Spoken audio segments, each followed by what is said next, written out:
Challenger today. I would like to welcome the distinguished Prime Minister of Norway, Mrs. Gro Harlem Brundtland, who is with us this morning. It's a great honor to have her with us for this particular meeting because, as you know, she contributed perhaps more than anyone else to the debate on the environment and is remembered as the chairman of the Brundtland Commission on the Environment and Sustainable Development. She will be speaking to us later today. Let me briefly introduce the distinguished panelists who are here to enlighten us about protecting the environment in the face of serious economic challenges. We have with us Sir James Goldsmith, who really hardly needs any introduction, and who is very well known to you as one of the leaders of business and finance today, is a chairman of a number of industrial and commercial enterprises. It would take too long to list them all, and the founder of the Goldsmith Foundation, which has been actively supporting environment projects. I think Sir James, more than most business leaders, has an important message to convey to us today. Then we have, in alphabetical order, we have the distinguished Secretary of Environment of Brazil, Minister José Lutzenberger, who is an agronomist, who has worked in a number of Brazilian companies and is a specialist in agrochemistry. He was for a long time very much engaged in the environmental debate. He was provocative. We all admired his courage in Brazil, and having been a poacher, he is now a gamekeeper as a minister in the government.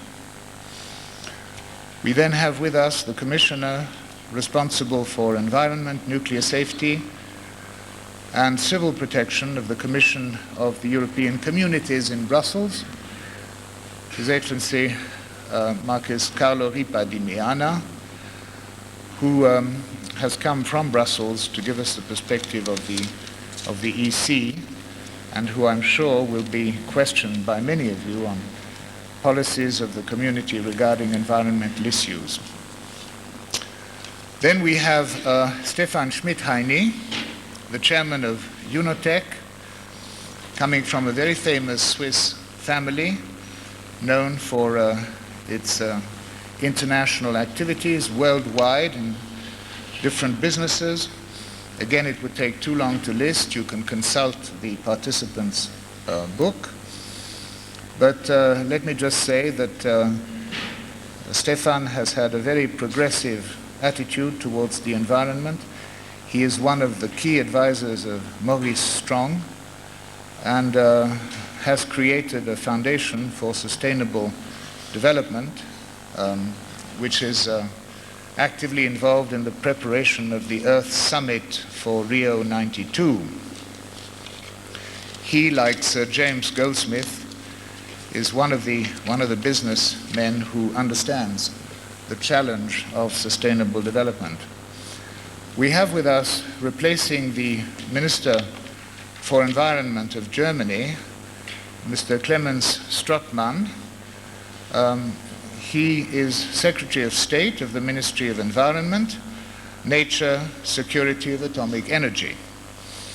He has a background in social and health affairs, medical services, and was a director of the Federal Health Agency before assuming his present duties in 1987. We're sorry that the minister couldn't be with us, but I'm sure that he will be very well represented here this morning. And then, last but by no means least, my old friend Maurice Strong, who certainly doesn't need any introduction. Let me just say that he has been one of the more successful businessmen in his country and internationally, and is now, of course, dealing very actively with environmental issues, having been basically the inspiration of the original Stockholm conference and now actively preparing the Earth Summit for Rio in '92. He is, as you know, Secretary General of the UN Conference on Environment and Development, and is the chairman of the Academic Council of the World Economic Forum. Let me just say, so that the circle is completed, that he was also an active member of the Brundtland Commission. Now, to kick off, and I would welcome as many questions from the floor as possible, which will be passed up to me here during the debate, I would like to pose the first question to Maurice. Maurice, could you just summarize what for you is the importance of the Earth Summit and the role of the industry forums in contributing to its success? Thank you very much, Mr. Chairman. This session is entitled Protecting the Environment in the Face of Serious Economic Challenges, but I would contend that protecting the environment is the most serious economic challenge of our times. That indeed the 1992 conference, the Earth Summit, is based on that premise, because it is, after all, through our economic life that we affect the environment, positively or negatively. It's only, or primarily, through changes in our economic life that we can affect the positive changes in the environment that we require to ensure our survival and well-being through the 21st century. And this means the emphasis has got to move from regulation to economic, fiscal, tax policies and other incentives for industry, but also incentives to individual behavior, to changes in individual behavior. We will have to, I think, move into a period in which much more modest but sophisticated lifestyles will be integrated into our culture as the thing to do, and not just an aberration as we sometimes see it now. The Gulf War has demonstrated another important dimension that has received some attention here, that the environment is both a victim of war and a weapon of war and terrorism, which introduces a new factor. Now, I think the environment ministers would agree with me that there are limits on what environmental ministries and agencies can do. They have primarily economic or regulatory levers, and they use those levers and perhaps sometimes overuse them. And the 1992 conference is going to emphasize the need for significant changes in the whole system of motivating our economic life, both at the corporate level and at the level of individual behavior. It's clear that regulations have now got to be not replaced, because they're still necessary, but supplemented by important changes in economic, fiscal, tax, and sectoral policies, particularly in such important sectors as transport, energy, and agriculture. The environment really, too, and this is a very important element that we have to incorporate into our whole approach to managing the interface between environment and the economy, is a systemic and pervasive issue that affects virtually every aspect of our economic life. It simply cannot be dealt with by a single agency or a ministry, nor can it be dealt with by an environmental department of corporations. It's got to be pervasive in the management of all of our economic life and that of individual sectors and corporations. Science is a guide, and there must be more credible and acceptable and timely assessment processes. The scientific community is being challenged, even actually at this meeting, the meetings of the Council. The scientific community is being challenged to try and provide more credible scientific assessments and do so on a more timely basis. But just as business has to act on the best available evidence and politicians are used to doing the same thing, in the environmental field, we simply have to act at any time on the best available evidence. We cannot afford to wait for the post-mortem on planet Earth to determine whether we were right or not. Now, Mrs. Brundtland, I'm very glad that Prime Minister Brundtland is here as our leader of the World Commission, which made it very clear that despite progress in the Earth's environment is continuing to deteriorate and the global risks are accelerating. And all of this has occurred at levels of population and human activity that are bound to increase. Population is bound to double, even under the most optimistic estimates, barring tragedy. Human impacts, as measured by increased economic activity, will increase by a factor of 4 to 5. And we simply have to reduce those impacts and bring the environment and economic life into a sustainable balance. And that is really the purpose of the conference in 1992. It's to provide the basis for this transition called for by the Brundtland Commission to a sustainable way of life on our planet. And it will therefore deal with and be expected to agree on a range of specific measures that will enable us to effect a major transition in our economic life. Industrial countries are the primary source of global risks such as climate change and ozone depletion, and they must lead this eco-industrial revolution. They must help also, this is a very key element, they've got to help developing countries make their transition to sustainable development, which has to be made under very much more difficult and constrained conditions. Development is the key to their economic future. They cannot be denied the right to grow. We cannot deal with global environmental risks without their cooperation. They cannot be expected to participate without access to environmentally sound technologies and additional financial resources, and these primarily have to come from the industrialized world. We must really create a new partnership with the developing countries on the basis of mutual need and interests. Now, the Ozone Convention, agreed in London, is a hopeful sign, and here industry made an important contribution to reaching that agreement. Climate change negotiations, which are now underway in Washington as we meet here, will be an important test of political will require fundamental transitions, for example, in the energy economy, movement towards greater energy efficiency and changes in the energy mix. And I hope we're going to hear from Commissioner Ripa on his initiative that we've been reading about for a possible tax on oil, which will have an important impact and I'm sure will be very controversial. Industry, finally, is at the leading edge of these changes. Attitudes in industry are still defensive to some degree, still sometimes complacent, but on the whole, as represented by the distinguished businessmen on this panel, Sir James and my good friend Dr. Stephan Schmidheiny, that there is a growing awareness that this is a key economic and business issue and that businessmen have to take the lead and are in fact taking the lead as demonstrated by the eco-industry initiatives.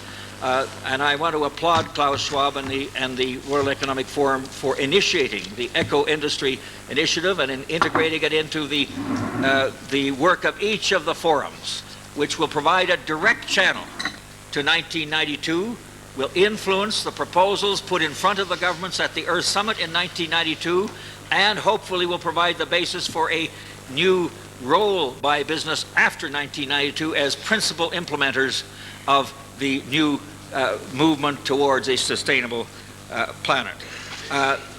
I do hope that we're going to hear, and I think sure we are going to hear from our colleagues here, some of the practical things that are now being done by Stephan and his business council, by WISEM, the International Chamber of Commerce, to complement and supplement and cooperate with the eco initiatives of the World Economic Forum. Thank you, Mr. Chairman. Thank you very much, Maurice. I would respectfully suggest, in view of the fact that we always have time constraints, that you perhaps refrain from applauding our panelists individually and then give us a rousing round of applause at the end. I turn now to Dr. Schmidheiny. Stephan, what does sustainable development mean for you? And can you provide us with concrete examples? You have the floor. Thank you, Chairman. Ladies and gentlemen, let me start off by saying that moving towards more sustainable forms of development, for me, without any doubt, is the single most important trend in business development for the years to come. And therefore, anticipating this trend is the most promising business strategy. And I would like to underline business strategy, because this is not only, in quotes, only an ethical or a moral issue to preserve the planet for our children and grandchildren. If I do spend what was agreed a third of my time, it looks more than half of my time for the next 18 months in helping Maurice for the conference in 1992, this for me clearly is an investment into the future of my own business interests.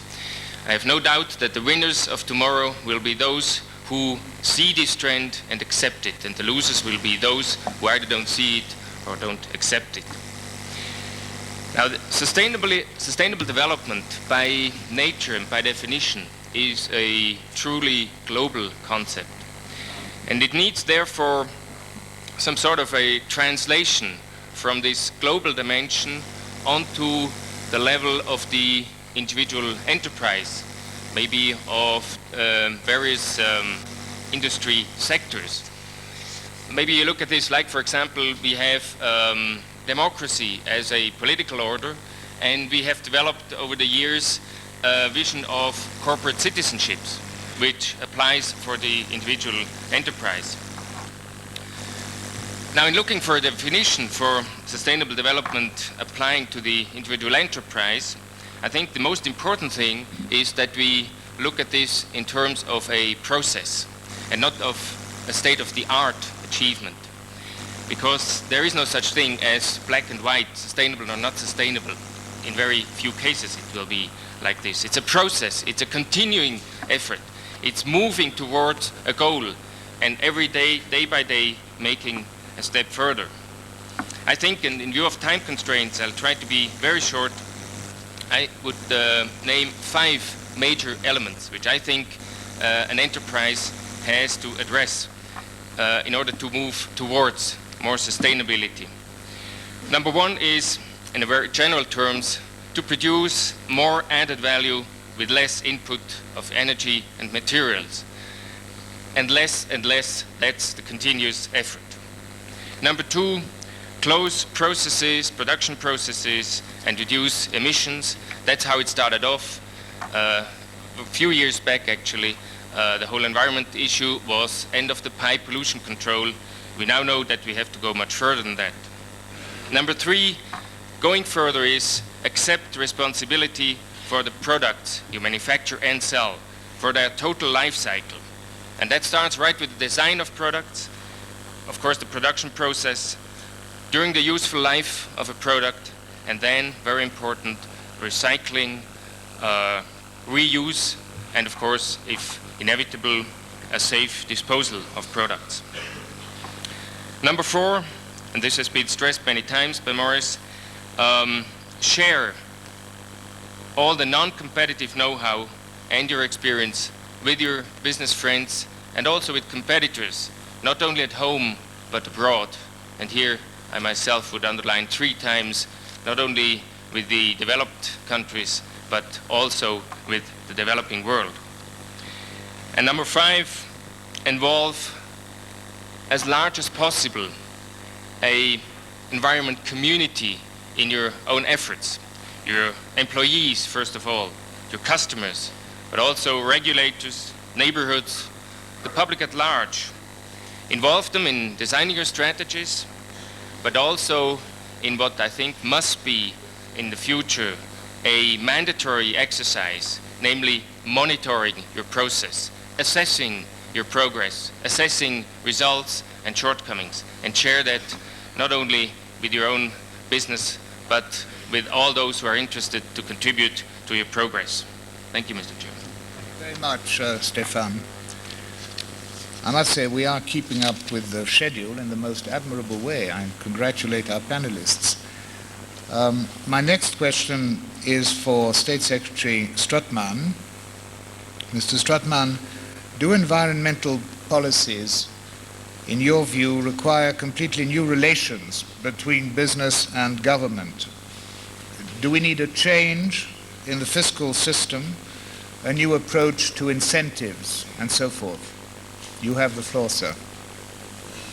Ja, meine Damen und Herren, mit einem Satz gesagt, ich glaube nicht, dass der Zusammenhang zwischen Politik und Wirtschaft neu bestimmt werden muss, das Verhältnis zwischen Politik und Wirtschaft neu bestimmt werden muss. Ich bin vielmehr davon überzeugt, dass wir unser Verhalten in Politik und Wirtschaft neu bestimmen müssen. Angesichts der großen Herausforderungen der globalen Bedrohung, der die Erde ausgesetzt sind, die Stichworte Treibhauseffekt und Schutz des Ozonschildes mögen hier als einzelne Beispiele für ein umfassendes und komplexes Geschehen herhalten. Wir müssen uns selbst anders verhalten oder wenn wir in der Terminologie von marktwirtschaftlichen Begriffen sprechen, wir müssen der Marktwirtschaft endlich eine ökologische Ausrichtung geben. Wir müssen fortkommen von einer End-of-Pipe-Technologie des Umweltschutzes, die sich darauf beschränkt, ans Ende von Produktionsprozessen bestimmte Umwelttechnologien zu entwickeln und nachzuschalten, um gefährliche Stoffe, um Emissionen im Nachhinein zu verhindern. Und es wird für das Überleben dieser Welt bis in den Nord-Süd-Konflikt davon abhängen, ob es uns gelingt, Umweltschutz an den Anfang von Produktionsprozessen zu bringen. Integrierter Umweltschutz bedeutet und wird in Zukunft nichts anderes bedeuten, als die Produktionsprozesse selbst zu verändern, im Sinne einer umweltfreundlichen Produktherstellung. Wir müssen also auf der ganzen Schiene von der Technologie, die wir für die Produktion einsetzen, über die Verantwortung für das Produkt selbst und seine Qualität bis hin zu seiner Entsorgung neue Wege gehen, um der globalen Umweltgefahr gerecht zu werden. Diese neuen Wege werden dann insgesamt bedeuten, dass wir auch die Instrumente, die die Politik und die Wirtschaft einsetzt, neu werden bedenken müssen. Ich sage es noch einmal, es kommt nicht darauf an, das Verhältnis von Politik und Wirtschaft neu zu bestimmen, sondern unser Verhalten zu ändern, weil aus der Verhaltensänderung dann auch andere Zusammenhänge und andere Verhältnisse entstehen.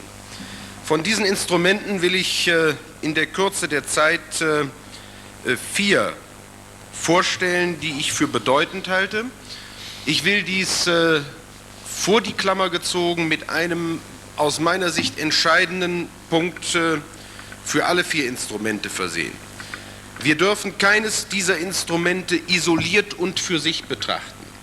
Wir haben häufig genug die Diskussion, ob wir das Ordnungsrecht anwenden sollen, und dann sagen wir, oder ob wir marktwirtschaftliche Instrumente anwenden sollen. Es geht nicht um das Entweder-Oder, sondern es wird darum gehen, dass wir alle Möglichkeiten, alle Optionen problemgerecht und sachorientiert nutzen. Wir müssen sie so zueinander stellen, dass es insgesamt einen ökologischen Effekt gibt. Nicht entweder oder, sondern sowohl als auch. Von diesen 4 Instrumenten ist ein immer noch unterschätztes Instrument das der Bewusstseinsbildung, der Aufklärung, der Information und der Kennzeichnung von Produkten. Eines der wichtigsten Elemente im Markt und in der Veränderung von Marktverhalten ist, dass Menschen darüber informiert sind, welche Umweltbelastungen mit der Herstellung von Produkten verbunden sind, dass sie darüber informiert sind, welche Produkte vergleichsweise umweltfreundlich sind und dass sie auch wissen, dass am Ende allen wirtschaftlichen Handelns die Notwendigkeit steht, ein Produkt umweltverträglich zu entsorgen. Ein Beispiel für die Kennzeichnung im Wege der Bewusstseinsbildung ist das Eco-Labeling. In der Bundesrepublik Deutschland haben wir hervorragende Erfahrungen mit der Kennzeichnung von Produkten gemacht, die als vergleichsweise umweltverträglich betrachtet werden können. Und im Rahmen der EG sind wir ja dabei, ein solches Instrument für die Gemeinschaft zu entwickeln. Das zweite Instrument wird unverändert das Ordnungsrecht bleiben. Das Ordnungsrecht, das strenge Standards für Emissionen setzt. Das Ordnungsrecht, das immer dann gebraucht wird, wenn es zur Abwehr von konkreten Gefahren notwendig ist. Aber das Ordnungsrecht allein reicht nicht aus, weil sein Rahmen vergleichsweise inflexibel ist. Es reagiert nicht auf auf dynamische Entwicklung, jedenfalls nicht schnell genug. Und deshalb bedarf dieses Ordnungsrecht, das unverzichtbar ist, der Ergänzung durch marktwirtschaftliche Instrumente. Dort gibt es eine ganze Vielzahl von Instrumenten. Allen ist eigentlich gemeinsam, dass das marktwirtschaftliche Instrument denjenigen belohnt, der sich umweltverträglich verhält, und denjenigen belastet, der dies nicht tut. Und dann kann man in der ganzen Palette streiten, ob das über Lizenzen, ob das über Abgaben, über Steuern, über sonst was zu machen ist. Der Effekt muss erreicht werden, dass die Belastung für den Umweltbelaster da ist und die Entlastung für den, der sich fortschrittlich verhält. Wir werden in diesem Sinne in der Bundesrepublik Deutschland das Reduktionsziel bei der Bekämpfung des Treibhauseffektes angehen. Wir sind leider, muss ich sagen, bisher die einzigen, die sich nicht nur um die Stabilisierung der CO2-Emissionen kümmern, sondern die sich das Ziel gesetzt haben, in einem Industrieland mit hohem Energieverbrauch die CO2-Emissionen bis zum Jahre 2005 um 25% zu reduzieren. Dieses Ziel bedeutet Anstrengungen auf der ganzen Breite wirtschaftlichen Handelns, und ein wichtiges Instrument zur Erreichung dieses Ziels wird die Einführung einer CO2-Abgabe sein. Das heißt, wir werden alle Verbrennungsprozesse mit einer staatlichen Abgabe unterwerfen. Dies wird dazu führen, dass die davon Betroffenen alle Anstrengungen unternehmen, die Abgabelast möglichst klein zu halten. Das bedeutet mehr Energieeffizienz, das bedeutet sparsameren Umgang mit Energie. Das wird möglicherweise auch Ausstrahlungen über das eigene Land hinaus haben. Solche marktwirtschaftlichen Instrumente, die auch bei der Steuerung des Verkehrs, des Problems von Verkehrs und Umwelt helfen können, sind gefragt, und die werden ein neues Verhalten erfordern. Das vierte Instrument ist die umweltbewusste Unternehmensführung. Immer stärker wird erkannt, dass Wirtschaften auf Dauer nur möglich ist unter Beachtung der ökologischen Rahmenbedingungen. Ökonomie und Ökologie sind keine Gegensätze. Die Diskussion, die wir darüber in den letzten Jahren geführt haben, ist eigentlich tot. Ökologie und Ökonomie sind zwei Seiten der gleichen Medaille, sie bedingen einander. Wer die ökologischen Rahmenbedingungen bei seinem wirtschaftlichen Handeln nicht beachtet, wird sehr schnell an die Grenzen der wirtschaftlichen Möglichkeiten kommen. Und wer die ökologischen Rahmenbedingungen beachtet, wird auch über das Jahr 2000 hinaus eine Chance haben, wirtschaftlichen Erfolg zu haben. Und dies setzt voraus, dass in den Unternehmen selbst diese Aspekte in die Unternehmensphilosophie implementiert werden. Dies sind die vier Instrumente, die ein neues Verhalten voraussetzen. Wenn das neue Verhalten eintritt, werden sich die Verhältnisse ändern im Sinne einer Welt, die wir dann den Kindern überlassen können, mit gutem Gewissen. Es ist sozusagen der Beitrag, den wir zu leisten haben, um einen ökologischen Generationenvertrag einzuhalten, den wir mit unseren Kindern geschlossen haben. Vielen Dank, Herr Staatssekretär. I now turn to Commissioner Ripa di Meana and would ask him the following question. Carlo, what is the best way to deal with environmental issues, in your view? Should we deal with this on a national, a regional, or a global scale? You have the floor. Thank you.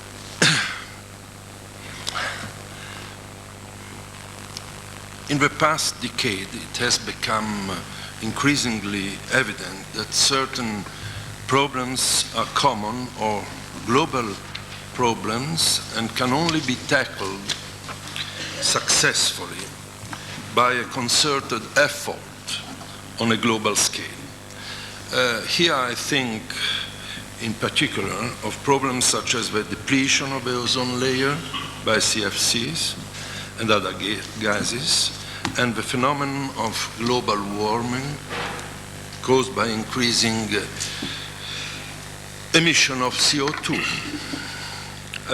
About the boundary between action at national level and action at regional level, is, in my opinion, that aspect is increasingly unclear. Let me give you an example, and I underline that this is simply one example of many that I could have chosen. The River Thames in England, which has been the subject of considerable cleanup efforts, runs through England and England alone. It does not touch any other country or any other region. Thus, in theory, at least, our two questions are answered by saying that action is best taken at national level by the British authorities. They it is who can best achieve objectives, and they it is who have a means to deal with the problem. Contrast that then with the Rhine, which rises in the country which we are in today and runs through three other countries before it reaches the sea. Clearly, in response to our two questions, action has to be taken on a level other than the national level if a problem of a pollution of the Rhine is to be resolved. But even in my example of a Thames pollution, of a river Thames, can affect other states, even though the Thames itself is only in England. Pollution carried by the Thames, or indeed by any other river, into the North Sea, can affect coastlines of other member states bordering the North Sea. Thus, a problem which at the outset seems to be purely national has supranational consequences, and action taken in the Thames can affect the environment in other states. It is in these circumstances that I see one of the reasons for an increasing role in environmental matters for a European community.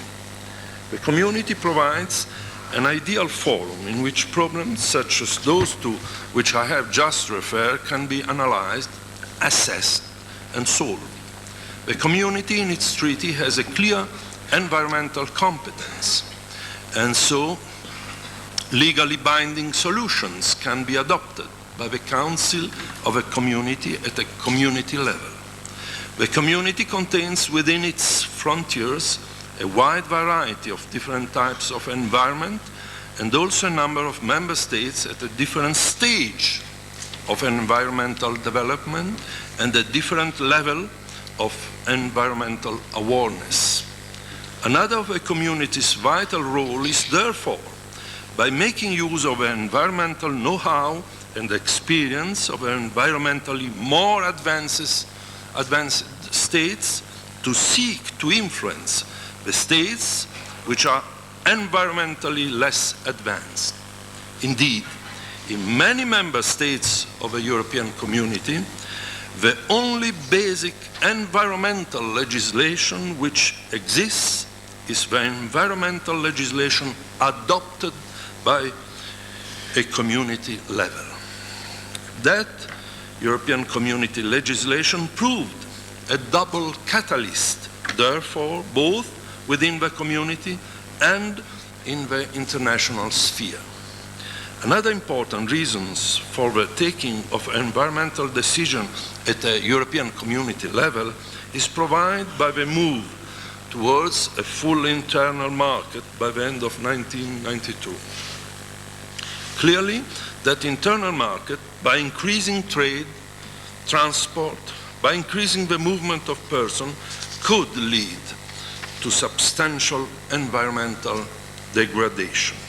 Moreover, since some member states are not willing to abdicate their high level of environmental protection without a high level of European community harmonization, there is a danger of fragmentation of a market which would jeopardize our ambitions for a single market. It is therefore vital that the environmental dimension be built into the single European market as an essential element before the market is completed. Thus, every decision taken on the road towards the internal market must have been weighed and considered from the point of view of its environmental consequences and steps taken to minimize environmental harm by those decisions. This is particularly true in sensitive areas such as the transport, energy, agriculture, and structural policies. Finally, because of its increasing environmental role, the community has a vital part now to play on the international stage. The united and single voice of the European community in international discussions is considerably more influential than the sum of its member states' voices. We see more and more that the European community is spearheading the international movement for environmental protection.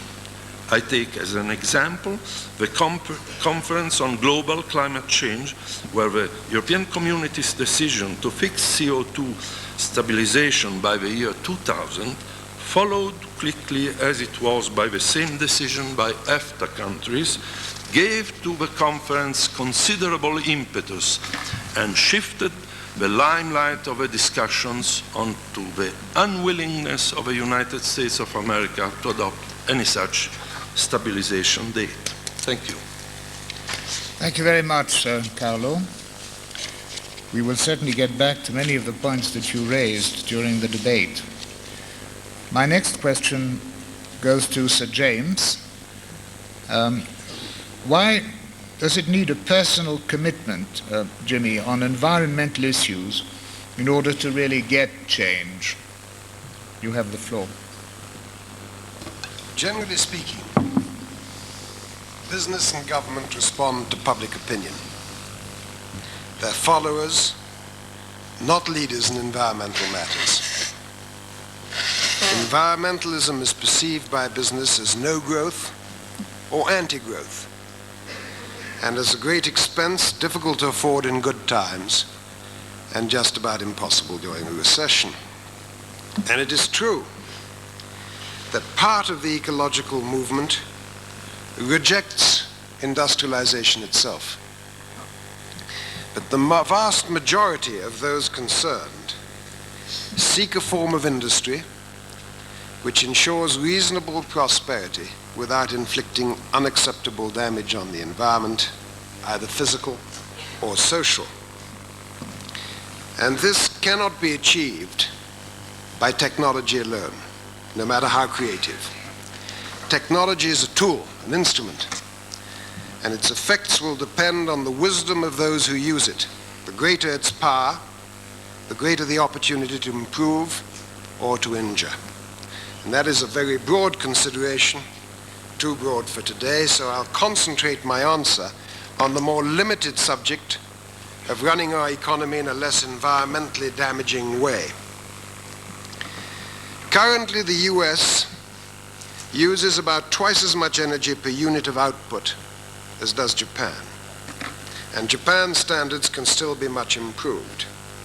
I realize that there are many structural differences between Japan and the US. But if the US were to catch up Japan's current level of energy efficiency, it would result in massive savings. As an example, the recently created Energy Foundation, which was jointly established by the Rockefeller, MacArthur, and Pew Foundations, is quoted as saying that the US could save in excess of $150 billion per year on energy. Whatever the figure, it's enormous. This would reduce the need to import oil and would transform the US balance of payments. The US could abandon its policy of devaluing its currency in an attempt to improve its trade balance. And as we all know, industry is currently addicted to waste. So similar opportunities exist throughout its activities. The benefit would not just be economic. Aggression on the environment would be correspondingly diminished. But there's another dimension. A great program of capital investment is needed to develop and install new technology which will heal some of the wounds of the past and minimize damage in the future. Many describe such investment as unnecessary and wasteful. I believe they are wrong not just on environmental grounds, but also economic. Usually, the economy prospers when there's great growth in a new and important industry. I mean, the great growths which came about with the motor car, computers, communications, more recently services and leisure. Investment in the environment could be such an opportunity. Why, I wonder, would it be less economically viable to invest in improving the environment rather than injuring it? Why would investment in developing alternative energies be unproductive? Why would an investment to preserve the quality of air, water, and forests be less productive economically than investing in theme parks? Why is building a Disneyland considered to be economically positive, whereas investing to restore or preserve the Mediterranean is described as being a heavy burden on the economy? In each case, there's capital investment, employment, growth in the GNP, of course, and the cost is ultimately paid by the public, user fees as well, obviously, as taxation. It goes back to that old idea that the only good investment is an investment in machine tools to build machine tools. What is more, environmental efficiency can also lead to improvements in industry's overall operating standards with consequent direct economic benefits. The Wall Street Journal recently chronicled a number of such instances, and Dr. Schmidheiny this morning made the similar point about the enthusiasm for the opportunities that this could offer. So to resume, a great reorientation is now possible. Vast funds can be liberated by conservation and efficiency throughout our industrial society. These can be used to finance a new phase of the Industrial Revolution, healing the wounds of the past, and for the future, finding the way to maintain prosperity in a sustainable fashion and without inflicting deep environmental and social damage. Chief executive officers should undoubtedly embrace this new opportunity. Thank you. Thank you very much, Sir James. My next question goes to Secretary Lutzenberger, and let me just say how much we appreciate his presence here. He left Porto Alegre near São Paulo in Brazil 2 days ago, and you can imagine what a trip that represents. Sir, Brazil is in a key position for the world with its tropical forests, which are essential for the preservation of our ecological sphere. A lot of people have been concerned about the exploitation of tropical forests. Do we have to be worried? What action do you propose specifically in Brazil? Yes, we do have to be worried. But first I would like to refer to the metaphor that was used when I was introduced, namely that I was a poacher who became gamekeeper. I would say it's the other way around. I have been a gamekeeper for 20 years and was now invited by one of the biggest poachers to help him mend his ways, to become a little tamer, because he was realizing that he couldn't go on poaching the way he was. Soon there wouldn't be anything left to be poached. It is true, Brazil has been, and to some extent, actually to a great extent, like all of us, still is a culprit in that it has contributed to the demolition, to the destruction of many of the important life support systems of this planet. But something fundamentally new happened in Brazil now. We now have a government that wants to revert that situation, that does have the political will to preserve what can be preserved. The Amazon rainforest is the largest, still contiguous, and to a great extent intact rainforest on the planet. Perhaps before I say something about its destruction, I would like to add an important aspect that I haven't heard or read about in the environmental concerns that are so common today, but which I think is just as important as the greenhouse effect. The rainforest must be seen not as the lung of the planet, as is often said, but as a fantastic, as an enormous, a colossal heat pump. If you do not have another ice age here in this latitude, it is because the rainforest operates as a fantastic heat pump that pumps heat from equatorial regions to higher latitudes, north and south. Today, that can be seen very clearly on the satellite pictures. When you look at satellite pictures of the whole globe over a period of time, you can see that the masses of air that move into the rainforest from the Atlantic, the enormous cloud masses moving from east to west, and that are kept, that are maintained by the fantastic evapotranspiration of the rainforest, which is up to 75%. That means of the rain that goes down on the rainforest within the first 48 hours, up to 75% of that water is pumped back into the atmosphere. New clouds are formed and new rain. When this mass hits the Andes, half of it goes north, parallel to the Gulf Stream, and the other half goes down. So you can see quite clearly how the climate in southern South America and in the northern hemisphere is determined to some extent, or maybe to a very great extent. We don't know what is more important, the Gulf Stream or the air streams, or how they determine each other. If life is still relatively acceptable in Norway, with forests up to 65 or 60 degrees latitude north, while on the other side of the Atlantic in Labrador you have a tundra, that is because of this fantastic heat pump, this air conditioner for the planet. Of course, some people are now going to say, oh, wonderful, then we don't have to worry about the CO2 greenhouse effect. Let's destroy the rainforest. That will contribute to a colder planet. Well, we must learn to look at the planet not as just a spacecraft on which we are passengers and which is full of boxes and drawers that have all kinds of resources that are there for the taking. We must see the planet as what it really is, a living being. In a living being, there are no passengers. My heart is not my passenger. The organs in a living being cannot fight each other. If my heart decided to fight my kidney, that would be the end of the kidney and the heart and of everything else. But today humanity is behaving as if we were the only species that had rights. And we look at all the rest as just resources, as just material matter to be manipulated without rights.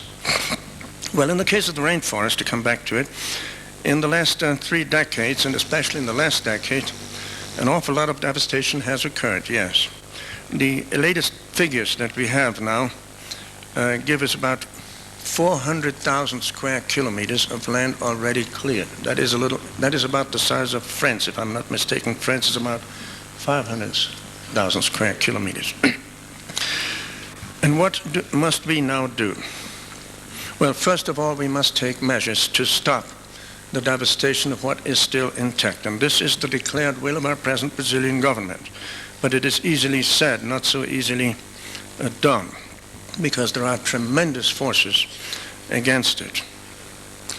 First, the most important factor of devastation was the big cattle farms.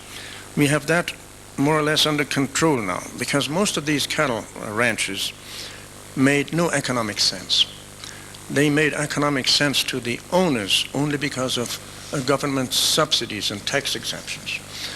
On the big cattle ranches in the rainforest, meat production was not much more than 30 to 50 kilos per hectare per year. Imagine, every single Brazil nut tree or every single rubber tree produces a lot more food or money. than these 30 to 50 kilos of meat per hectare per year, and no milk. Compare this to what an organic farmer in Northern Europe or here in Switzerland can produce, up to 600 kilos of meat. That's 12 to 15 times as much, and plus 3,000 to 5,000 liters of milk on the same hectare. And in the Amazon, not a drop of milk is produced. So this was economic lunacy. But since today, so often, the economy of the enterprise is confused with the economy of the nation, for the people doing it, it was very economic. It was very good. We have now stopped these subsidies, and to, I would say, 80 or 90%, this attack on the rainforest has ceased. In '87, the total clearing of the forest, as we determined by satellite images, was something like 90,000 square kilometers. That is the size of Portugal, a little bigger than Austria, that is 80,000 square kilometers.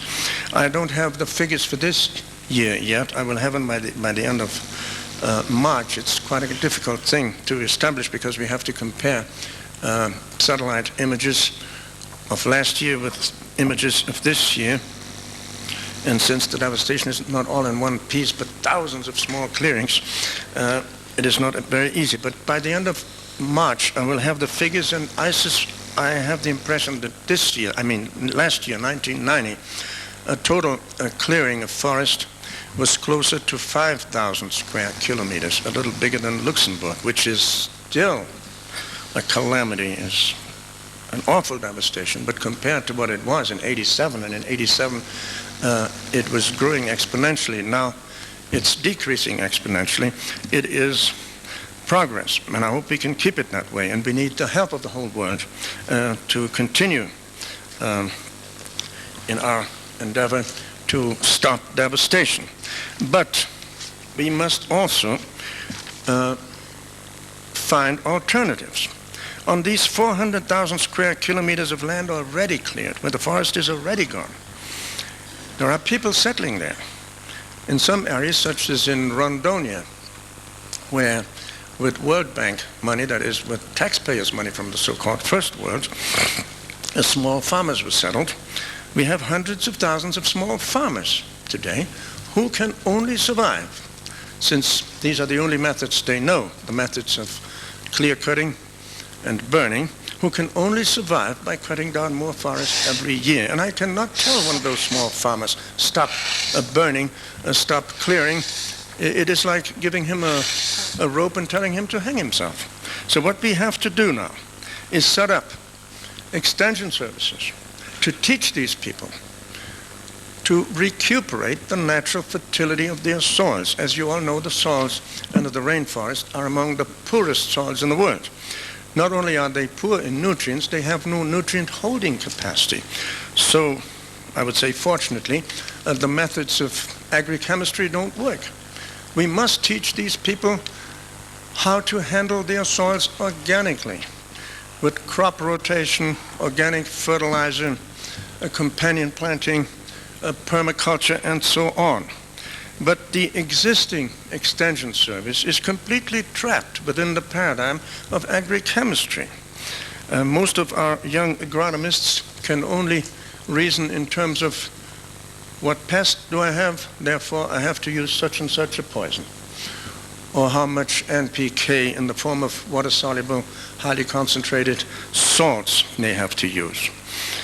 Personally, with my foundation that existed before I came to government, we have set up a small project in the south of the state of Pará, where we are helping 80 small farmers. They came to us saying exactly that. They said, look, now we finally conquered our land, but we know that we have no future because the only way we have of producing is by clearing a piece of forest every year, and soon the whole forest will be gone. We're now teaching them with very little money. In this particular case, for the 80 families, we haven't spent more than $70,000 or $80,000 by now. We're teaching them to go organic, and it's been a tremendous success. These people are so happy that they can now produce without destroying their soils, without having to change places every year or so.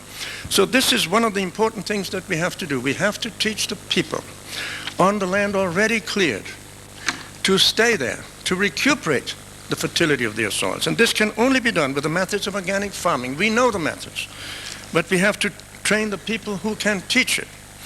We also, since the area is enormous, 400,000 square kilometers is an awful lot of land, we must also make reforestation. Of course, reforestation is not going to happen unless it has economic value.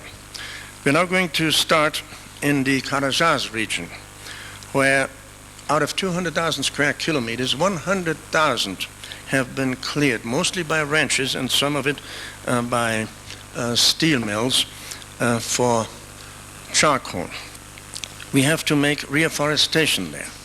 And we do have some real good models in Brazil. Some of our cellulose companies, even though they plant monocultures of eucalyptus, of pines, of acacia and others, are doing something that is really ecologically interesting. For instance, Klabin in the state of Pará, on one piece of land that they have, and which they took hold of almost 100 years ago. That's why it is so big. They have 170,000 170,000 hectares. On the 170,000 hectares, they today have a very interesting and complicated mosaic of different monocultures for commercial uses, in this particular case for pulp, and 70,000, that is almost over 1/3 of the area, in nature reserves. There you can see the jaguar promenading himself in the eucalyptus grove, because there is enough natural reserve. Years ago, when we were fighting our then government concerning the devastation of the Amazon, we were often shown big maps of the Amazon with many green spots on them, where they said, oh, you ecologists, look at this, we're giving you all these nature reserves and ecological reservations and genetic banks, or whatever they like to call it. And I said, no, if I accept these green points on the map, I'm accepting that all that is white on this map will be devastated. And then even the green points will disappear because the climate will change.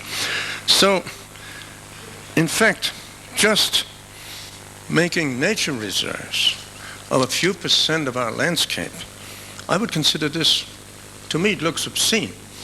It is like realizing that we are a civilization that is so destructive that it has to set apart small pieces of land on the map to protect it from its own destructiveness. And this to me is obscene. Either we find ways of living in harmony with creation because we are part of creation, or we won't survive. Probably creation will somehow survive, but civilization will not. So reforestation is important, but it has to be done in such a way as to combine commercial, that is economic uses, with the survival of creation as a whole. We have some beautiful models in Brazil already, which I would like for those of you who are in this business to visit. But on the other hand, we must go a little deeper. Why is it that we did have that much devastation? Much of it has to do with the agricultural policies of the common market. When the common market promoted feedlots, that is concentrated breeding of cattle with imported feed, this meant a tremendous market worldwide for concentrated cattle feed. Therefore, our government, especially our agricultural ministry, from 30 years back to now, promoted gigantic cash crops, mostly of soybeans. And this contributed to the uprooting of hundreds of thousands of small farmers of the only real, good, ecologically relatively sustainable peasant culture we had in the south of Brazil. It made access to land impossible to millions of other people in the country, and that is why many of them migrated into the last remaining wildernesses, such as in the south of Pará, in Rondônia, and other places. And the government, even with World Bank money, opened the forest for them. So we must find ways of reverting this trend. If we have so many gold prospectors in Amazonia, gold prospecting is perhaps the hardest and most dangerous job in the world. These people are not there because they want to. They're not killing Indians and destroying the forest because they want to. They are there because they are desperate, because they have no alternative, because otherwise they would be in the slums. Actually, the gold prospectors are the most intelligent and the most enterprising of them. That's why they are in the wilderness. The other ones are in the slums.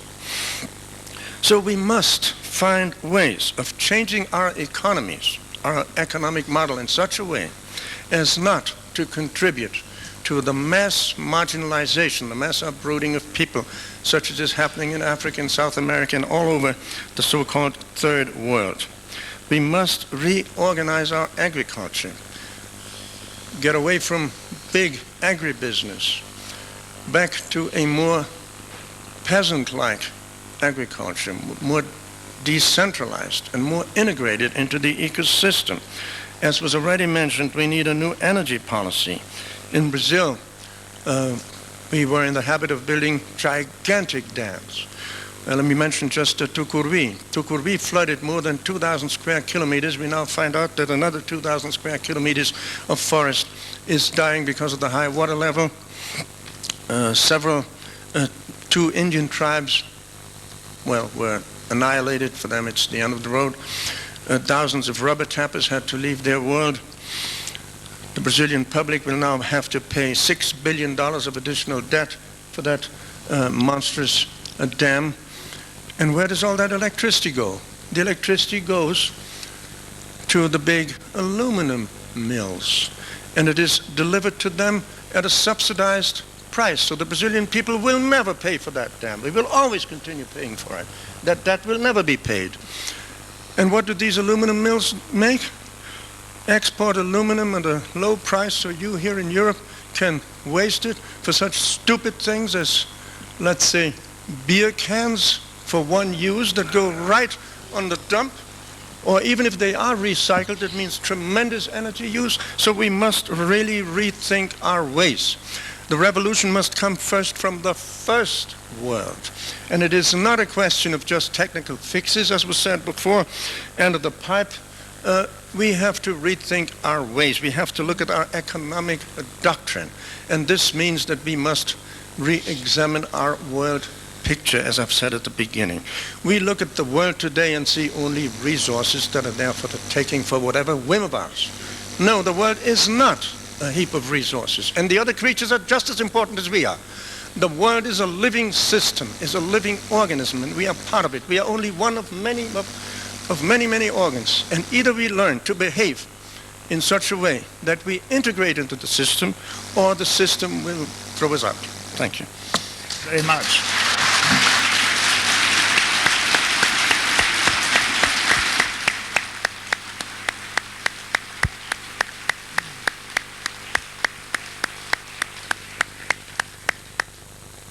I'm delighted that we have such applause, and I welcome it.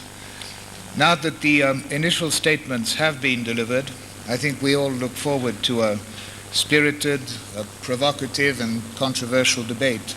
Sadly, we only have 25 minutes for this. Let me add that I would certainly welcome your applause to the panel's replies from now on, because it'll give us, just like now, a measure of your sentiments about the issues under discussion. Now, the minister, who certainly, I think you would agree, is probably the most articulate poacher we have ever heard. The minister has addressed problems and given us the dimensions of the challenge for Brazil. It had to do with what he called also the first world's responsibility. And that allows us to flow into the questions, which are numerous, which deal with North-South precisely, with energy forecasting, with Eastern Europe and the state of the environment in that part of the world. Let me first mention the North-South dimension, which I think logically fits in very much with our last speaker. I have a number of questions which I will direct to Maurice Strong to begin with. And if at any time panel members wish to intervene, they can do so by just raising their hands. Maurice, we have a question here from, in fact, a colleague of mine on my foundation, which refers to the north-south dimension of the problem. There is a perspective that the North has essentially destroyed its environment and is now trying to impose the notion of sustainability on the southern countries, principally to protect its own economic and social development. How do you react to the charge that environment and environmental issues are being used as weapons by the North to contain the development of the South? To that I would add, because it is very much linked with this point, it's important that environmental decisions, and that I think is very relevant to the Earth Summit, it's important that environmental decisions, action, and rules and regulations be based on facts, not on political or emotional reasons. How do we, governments and industry, make sure that this is the case? And thirdly, a question from John Chan of the Hong Kong government, which is addressed to you, Maurice. Most, if not all, of our current actions are aimed at preventing the destruction or the deterioration of the environment. What are the prospects of technological or other innovation aimed at improving the environment? Maurice Strong. I'll try to remember all those questions. On the main issue that you raised, or your questioner raised, it is certainly possible from a developing country perspective, to be very concerned about a possible tendency to try and use the environment to impose constraints on their development. That has been a concern that they've registered from the very beginnings of the international environmental dialogue in the preceding the Stockholm Conference in 1972. It is a very real concern. On the other hand, developing countries now are increasingly realizing that sustainable economic growth is the only kind that makes sense from their own point of view. Secretary Lutzenberger was just describing the Brazilian experience. That experience has been duplicated in many other countries where the unsustainable development practices are the greatest threat to their own economy. So sustainable development makes sense for the developing countries themselves. Indeed, I think, as Mrs. Brundtland's commission demonstrated very, very cogently, it is the only sensible and secure pathway to the economic growth which they need.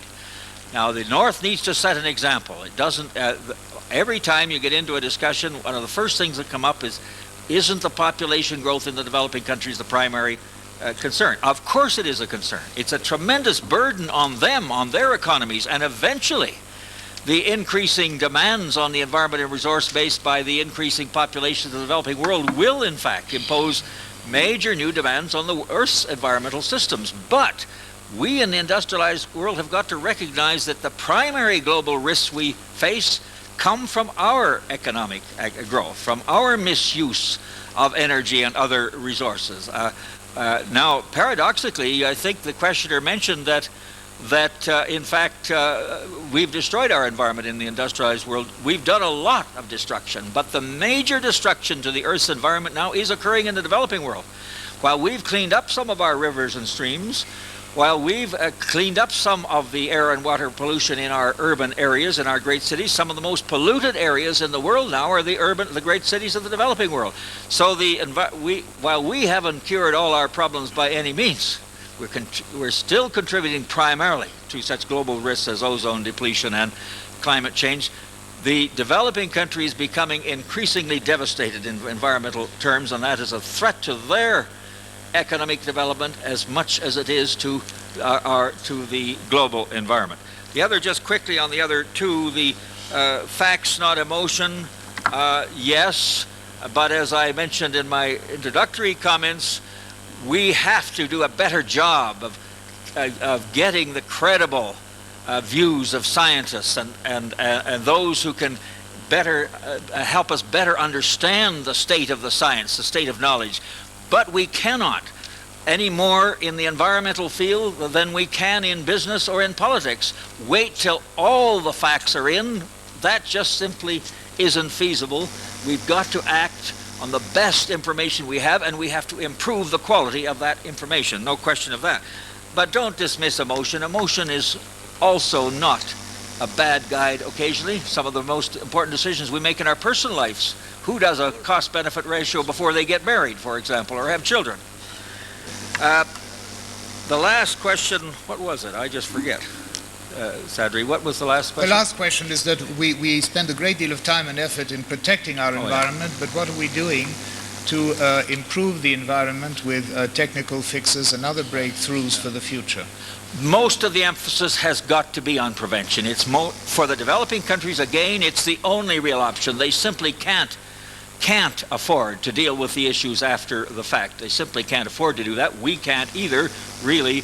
So most of the emphasis has to be on this, and this is why I'm so pleased to see the European community taking the lead it is on the use of economic instruments to supplement and complement regulation, because it's through changing the motivational system to which business and industry and public behavior respond that we can really undertake the prevention that is the key, really, to, and as the questioner implies in his question, prevention is the key. It's the most inexpensive, cost-effective, and environmentally sound thing we can do. Thank you very much. Since we have a very wide range of issues, and obviously I would appreciate the panel focusing on the questions as much as possible, I will give you a question which in fact is put to Mr. Strootman, Sir James, and Stephan Schmidheiny, and then you can think about the reply, and I will ask another question from Sir James whilst the others actually list the names. I'll tell you why I say list the names. It's because the question comes from Mr. Miskell of the Bank of America, who asks you to name specific companies in your countries, that is Germany, the United Kingdom, and Switzerland, who have specific publicly announced principles and specific action plans and actions to demonstrate corporate commitment to ecology and thereby demonstrate with deeds, not just words, that good ecology is good business. Now, I think that's a very important question. I'll let you reflect about these names. If you can come up with them, we would certainly appreciate it. Meanwhile, I turn to Sir James and would ask him the following question, addressed to him by Mr. Lévy of Cogema in France. Do you think the environmental issues can be a leading parameter with a higher priority than prices or quantities in such fields as energy? That is the question, and that would give Sir James an opportunity to tell us a little bit about his views regarding nuclear energy. Also, I would like Sir James to reflect on the following question, which is linked with this. The CO2 tax is certainly a logic and useful measure in the right direction, but it could cause emittents to switch from fossil fuels to increased use of electricity. Again, we have the nuclear question here, thus increasing the demand for nuclear energy. Is this not a doubtful way to solve the problem? Would not a better solution be a tax on all energy uses? Jimmy? I think that the myth of the economic benefits of nuclear energy has finally been exploded. Nuclear energy was created by a small nucleocracy who hid under the secret of state power, linked to weaponry, and therefore could claim secrecy. The figures which were put out have now been exploded. In the United Kingdom, when they were subjected to independent assessment because they wanted to privatize the nuclear industry along with the electricity industry, it was shown that the figures were wrong. The French figures are now being seen to be wrong. And on top of that, the whole question of security has now been shown to be a myth as well. So that was a dead end. It was a tragic, expensive, and hideously dangerous dead end, because much of the technology available, necessary to dismantle this ghastly artifacts is not available.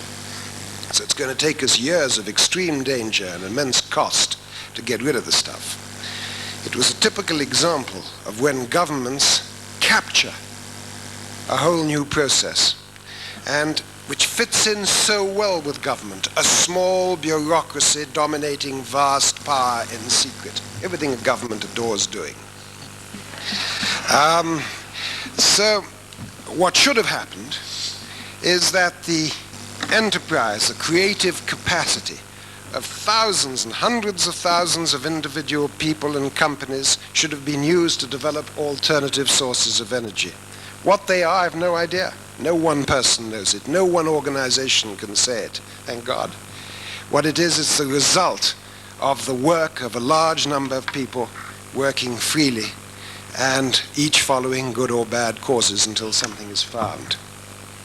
And that is what should be encouraged.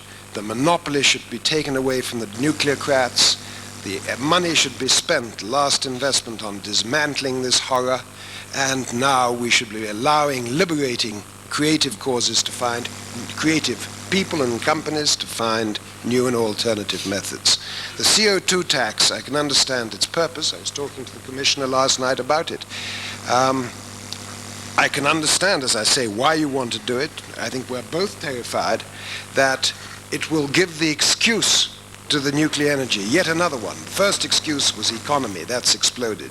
The second excuse was safety, that's exploded. Now they're going to try and fix it so that you have a tax which artificially fixes the prices so as to make nuclear energy look more economic. That is the danger of the CO tax. If that was to be its result, it would be a disaster. I thank you very much, Mr. Strothmann. Herr Vorsitzender, zwei Bemerkungen. Ich will mal mit der Kernenergie anfangen. Ich teile hier die Meinung von Sir James dezidiert nicht. Ich glaube, man macht es sich ein bisschen zu einfach, wenn man in dieser Form die Fragen der Energiepolitik gegeneinander stellt.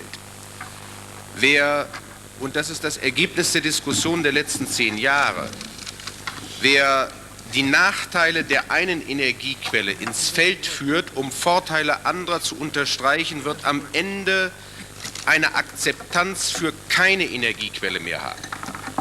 Wir müssen sehr darauf bedacht sein, in einer Situation, in der wir über das Jahr 2000 hinaus denken müssen und in der wir wissen, dass es ohne Energie kein Leben geben wird, bei wachsender Weltbevölkerung, dass wir keine der vorhandenen Optionen verschütten. Auch nicht die Option Kernenergie. Wenn von schöpferischen Kräften geredet wird, dann muss auch hier Fortentwicklung möglich sein. Ich sage auf der anderen Seite genauso intensiv, dass wir uns erheblich stärker um erneuerbare Energien kümmern müssen. Die Bundesrepublik Deutschland ist meines Wissens das Land, das weltweit am meisten Mittel in die Erforschung und die Entwicklung dieser Energieträger stellt. Wir können den Dingen, wie sie jetzt sind, nicht ausweichen.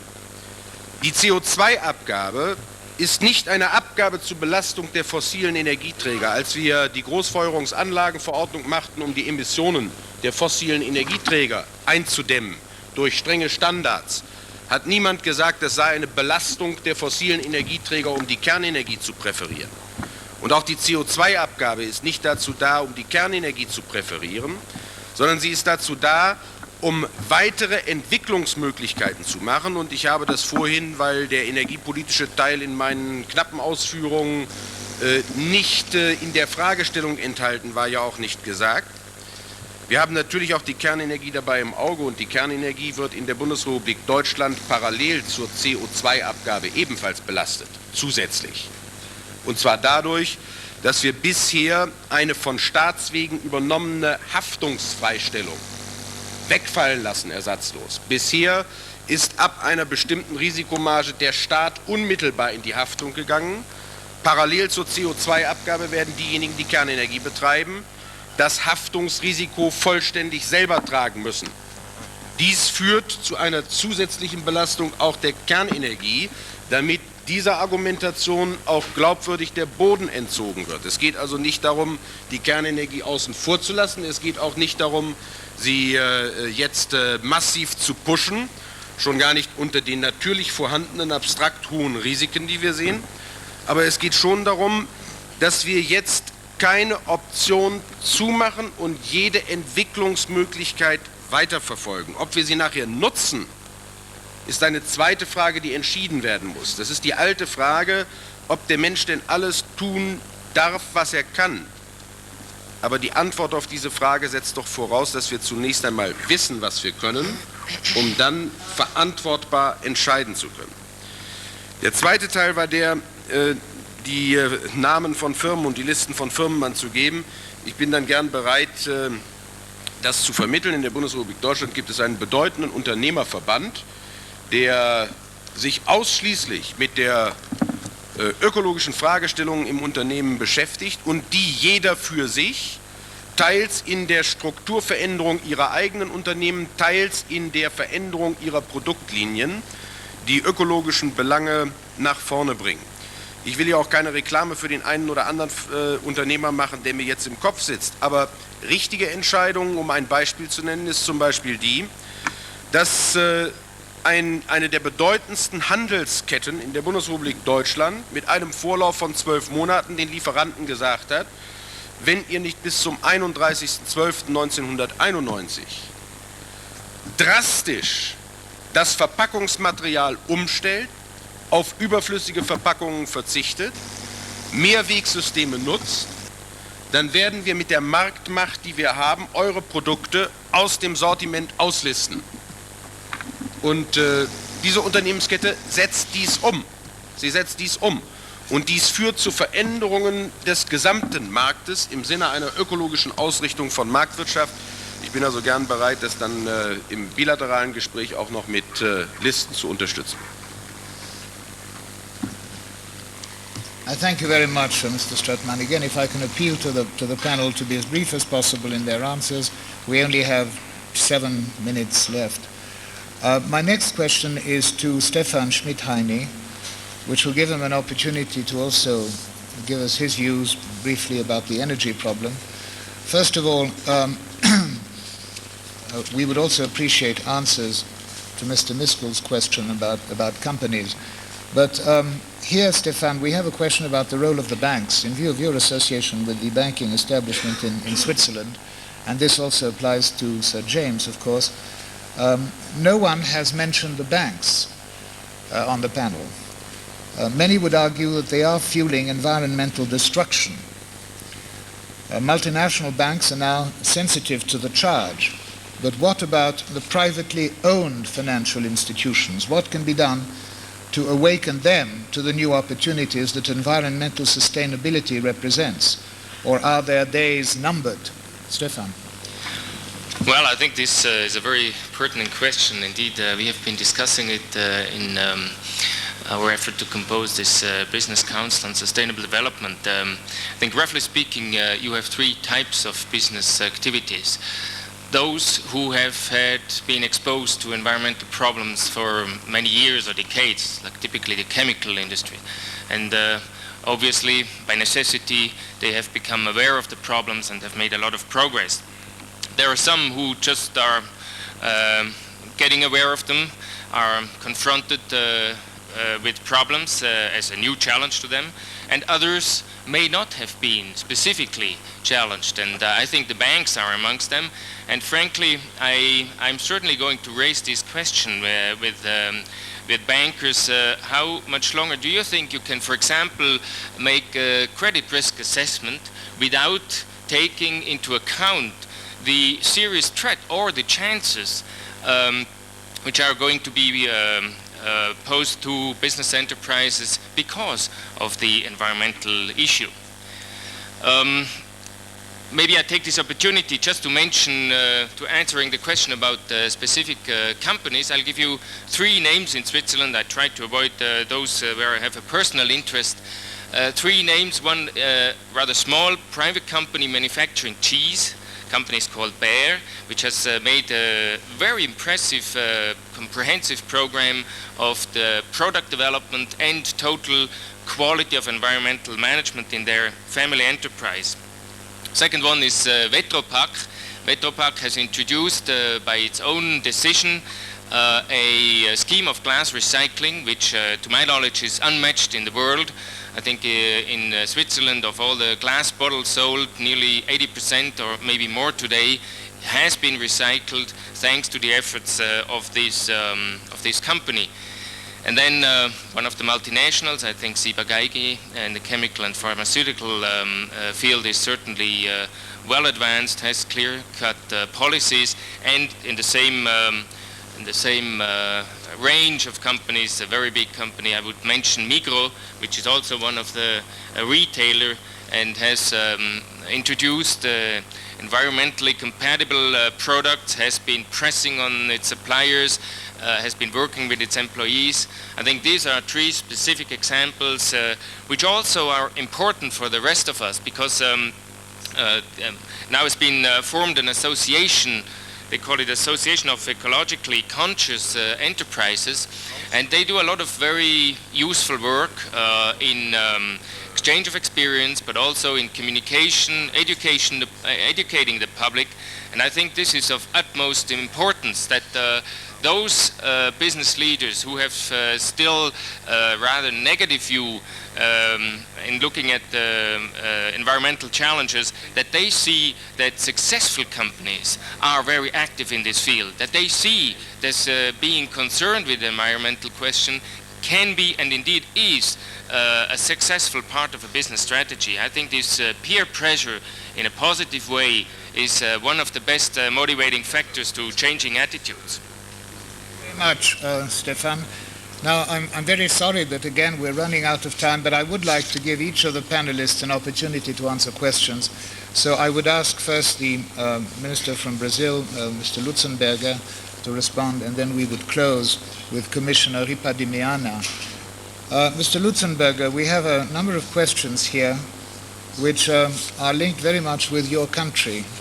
Let me just run through them rapidly. The first one is, we will rapidly find that technologies are more energy efficient and that we'll be able to close the loop of the product cycle. We need as well to dispose of the technologies of the past decades. How do we do this? Is energy recovery from waste going to be acceptable? That's one question.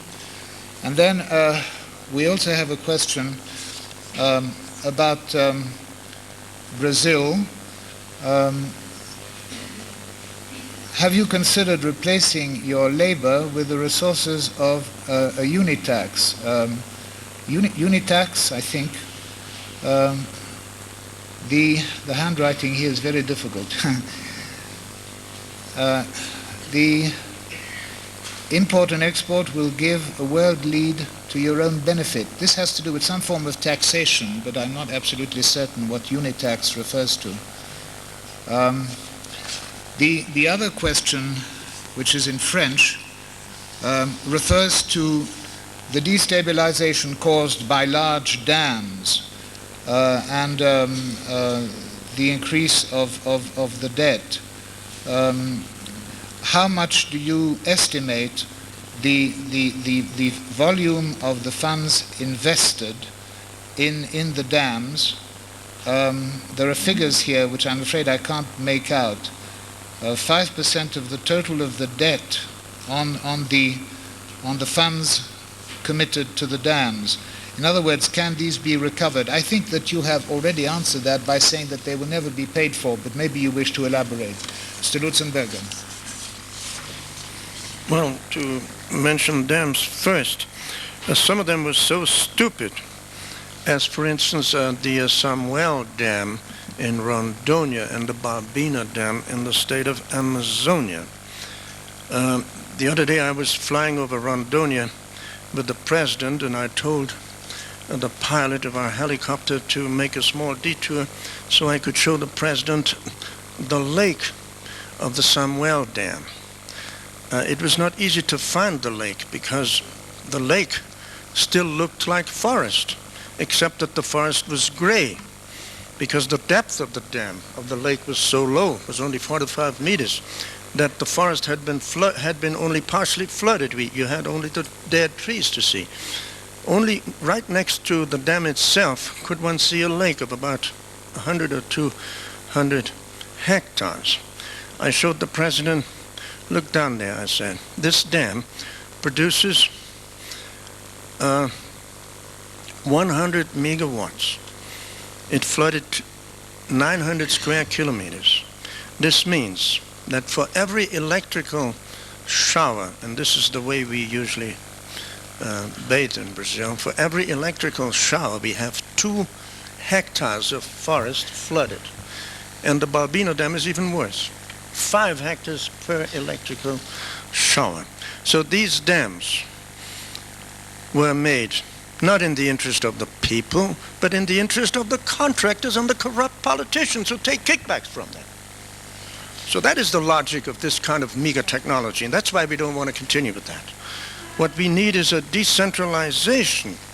We have wonderful factories of small turbines. We can make hundreds and thousands of small dams locally owned and locally controlled. So, and on the other hand, I don't know what the percentage is, but it's probably a very high percentage of our debt. Tucuruí cost something like $6 billion for the dam itself, another 400 million for plain corruption, as far as we know. The other dams, Itaipu, cost more than $18 billion and is still costing money.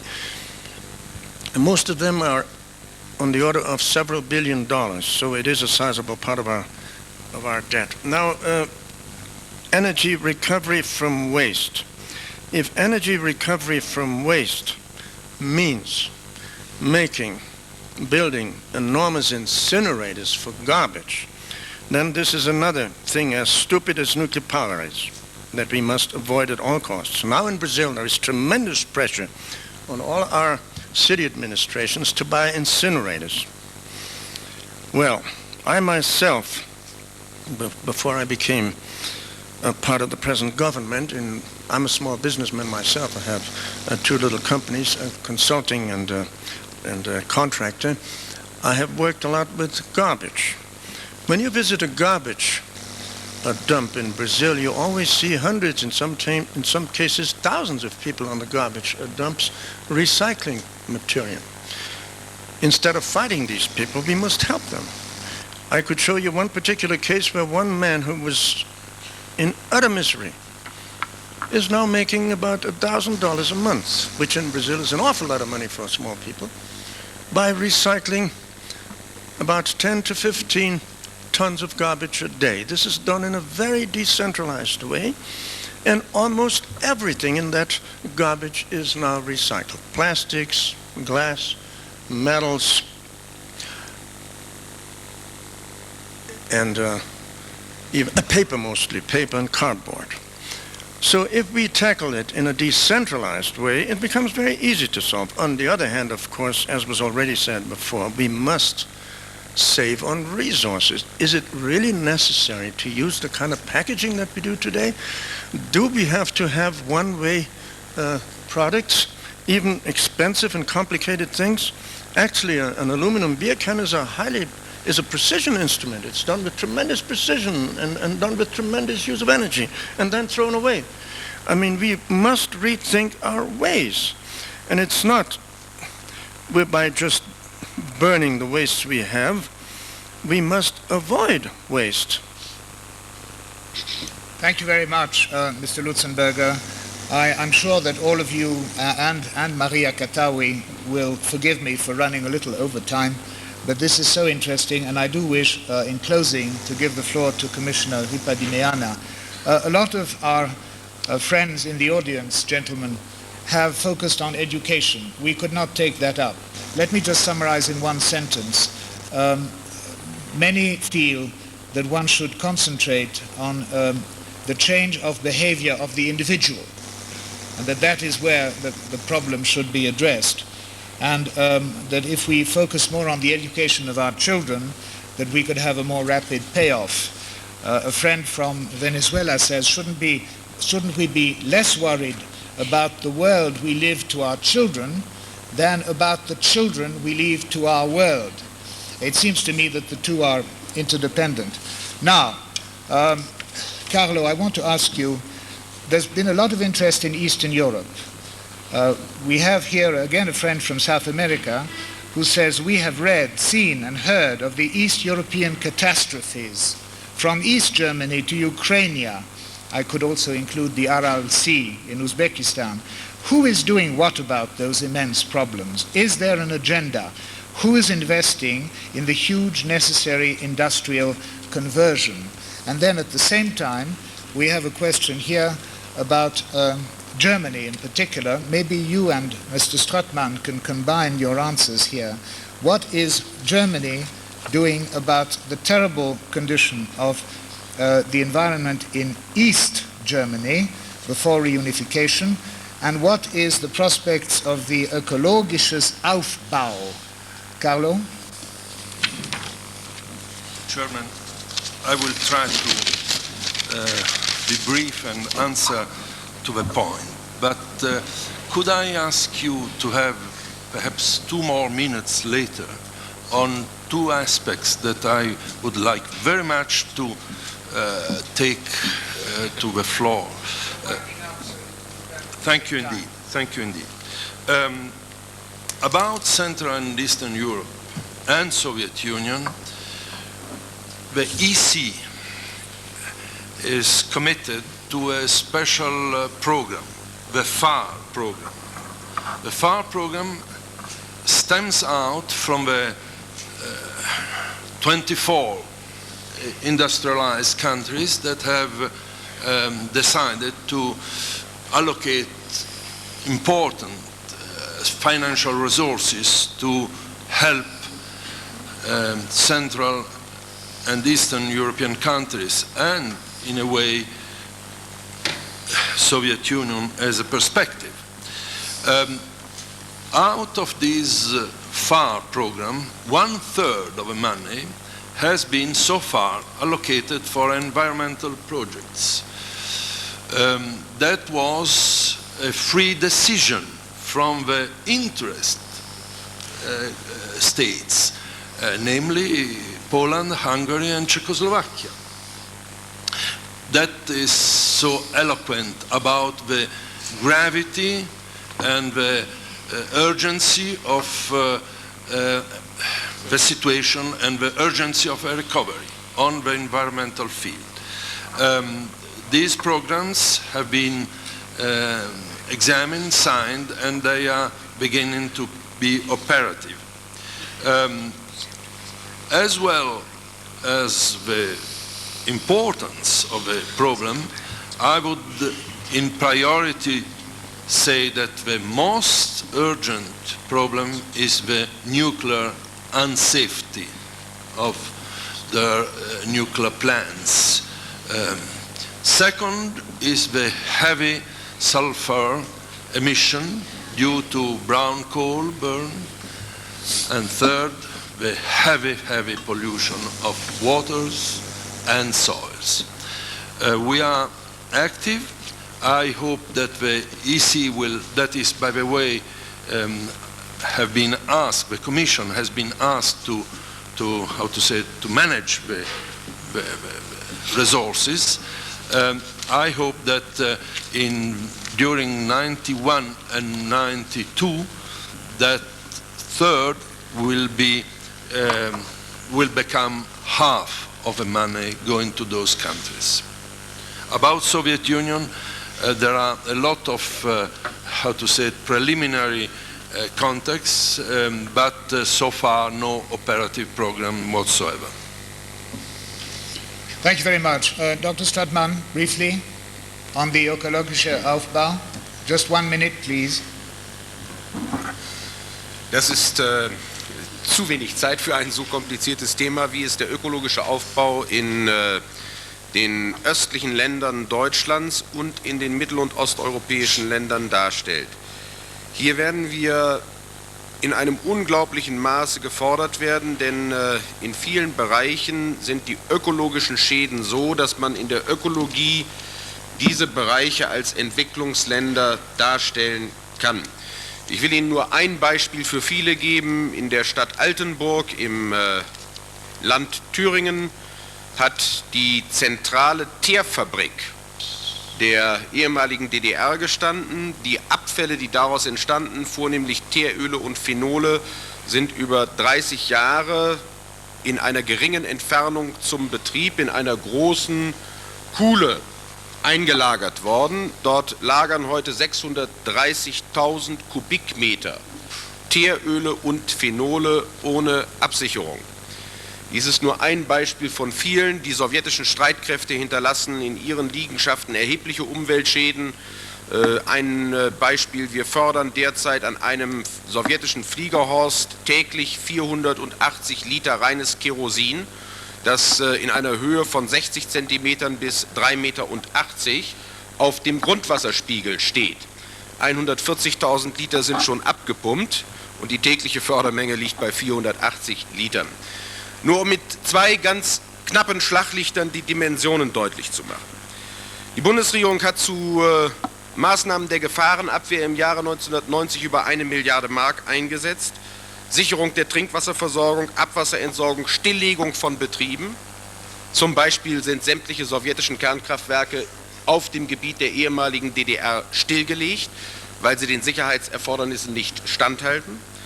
Es sind eine ganze Reihe von Chemiebetrieben geschlossen worden. Die Hochbelastungsgebiete weisen aus, dass hier unmittelbare Zusammenhänge zwischen der Gesundheit der Bevölkerung und den Belastungen aus Umweltschäden bestehen. Die Bundesregierung hat beschlossen, und wir werden dies umsetzen, in Kürze eine Abgabe auf gefährliche Abfälle einzuführen. Einmal mit dem Ziel, Sondermüll zu vermeiden, und zum Zweiten mit dem Ziel, das daraus erzielbare Aufkommen gezielt zur Verbesserung der ökologischen Situation einzusetzen. Das Ganze mündet in eine Solidaritätsaktion des nationalen Aufbaus mit einem Finanzvolumen von schätzungsweise 2 Milliarden Mark, was die öffentlichen Mittel angeht. Wir erwarten, dass die deutsche Wirtschaft auch hier ihren eigenen Solidaritätsbeitrag hinzufügt. I have been asked before we close to remind you of a housekeeping matter. Could you please fill out the questionnaire of McKinsey Company on the environmental challenge, and remember to hand it in today at the management desk. This has been a most stimulating debate. I want to thank all our distinguished panelists for their eye-opening contributions. We are indeed one before the environment. The meeting is adjourned.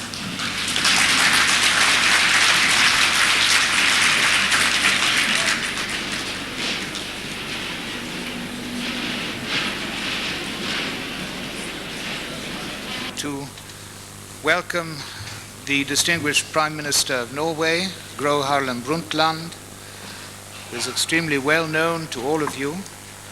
I had the opportunity during the earlier plenary this morning to announce her presence and to recall her extremely important leadership in anything that has to do with the environment.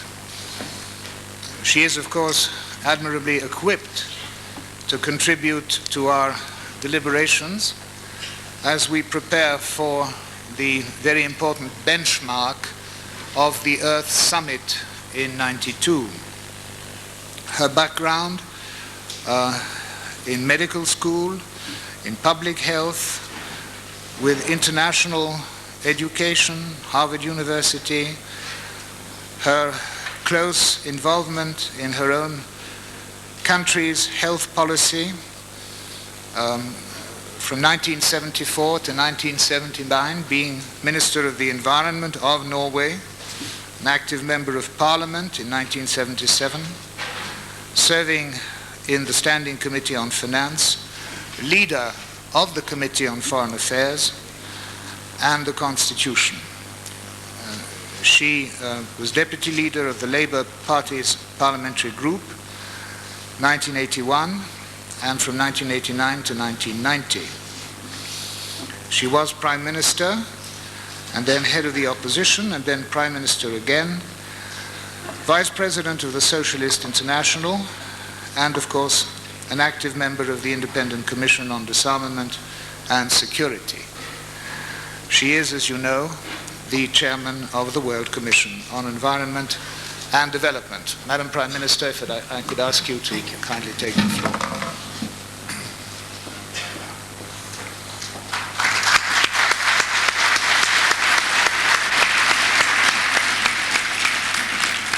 Thank you. Thank you. When I had the privilege of speaking here at Davos 2 years ago about the vital issues of the 1990s, the annual meeting took place against the background of positive change and of growing opportunities. In the Northern Hemisphere, East and West were coming together. Former adversaries were able to define common attitudes towards common problems. Prospects for peace in this part of the world had never been greater. My message in 1989 was that we needed not only a European, but a global perestroika, a market comprising 700 million people in Europe alone, and a redoubling of our commitment to bridge the poverty gap between North and South. We needed growth, vigorous growth, because only growth can eliminate poverty, and only growth can generate the capacity to solve environmental problems. I called for more contacts and improved understanding between oil exporting and oil importing countries, and pinpointed the environmental and economic benefits of avoiding sharply fluctuating oil prices. I called for the creation of a global peace economy as the Cold War was finally coming to an end. This might have appeared to be too radical at that time, but really, reality has been radical. Reality has since then surpassed the imagination of many. Germany is united. That is no longer a distant goal. The countries of Central and Eastern Europe have taken command of their own future. Traditional dividing lines, established for reasons of security and strategic positioning, are more permeable.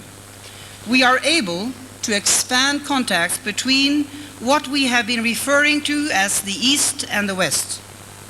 Although it seems that in the Soviet Union, perestroika has taken a pause, a lasting return to the rigid regime seems unlikely. Today, world attention is focused on the crisis in the Gulf. Leaders all over the world are preoccupied with a war. Stock markets have been fluctuating daily according to the result of the hostilities. People are uncertain and afraid. Does this mean that we have to change the agenda for the 1990s? Do we have to postpone dealing with all those other vital issues which will determine the future of humankind far into the next century? No, far from it. The hostilities in the Gulf will come to an end. We believe that this will happen sooner rather than later. Post-war periods are always a time of changing orders. We must now start planning for that new order. The Middle East will need a period of healing based on the 3 priority issues I proposed to the United Nations in 1987 when addressing the General Assembly as chairman of the World Commission on Environment and Development. And those 3 issues are peace, environment, and development. Stability in the Middle East must be based on a system which takes all legitimate interests into account. Our own European experience demonstrates that economic integration and interdependence is the best insurance policy against the reopening of confrontation. The objective of the present conflict is to restore the independence of Kuwait. This is not a war against the Iraqi people or against the territorial integrity of Iraq. The objective must be accomplished with a minimum of losses and human suffering. A healing period will also be required to restore the environment in the region, which has been severely affected by the deliberate spilling of enormous quantities of oil and which can be even more severely damaged in a ground war. I want to make one particular point about the war in the Gulf before returning to the challenges of peace. How could we in the industrialized countries We who are so determined to reduce offensive capabilities in Europe allow the enormous buildup of Iraqi power. Governments and the private sector alike are responsible. Governments have failed to establish the necessary controls and international rules, and the private sector has exploited this vacuum in pursuit of profit. We cannot ever again allow such dictators to arm for war. We need new treaty obligations which can control and verify trade in arms. The Security Council and the CSCE countries have a particular responsibility to give this issue a top priority.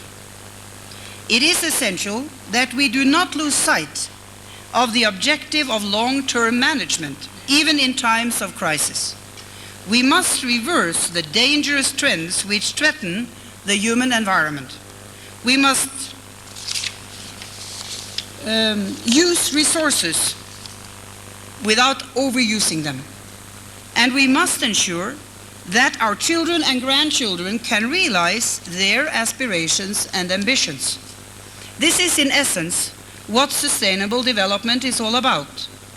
It is a challenge both for politicians and for the private sector, which is the primary transformer of global resources.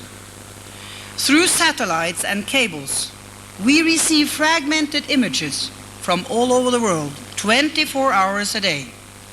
Complexity is reduced to disconnected simplicity.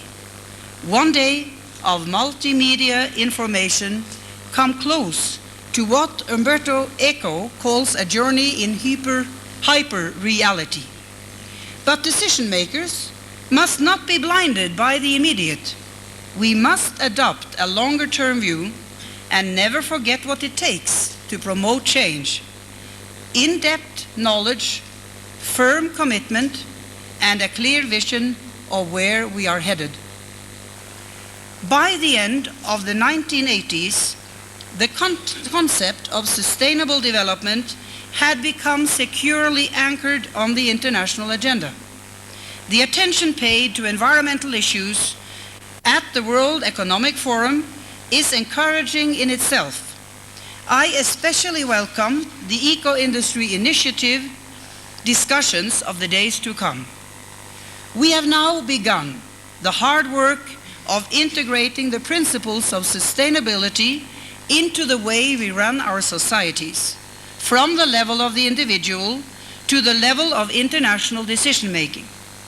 Statements from all over the world are clear as regards the willingness to act, but there is also a considerable confusion about what to do, about who should do it, and when. We have made progress in many countries with regard to solving regional and local environmental problems.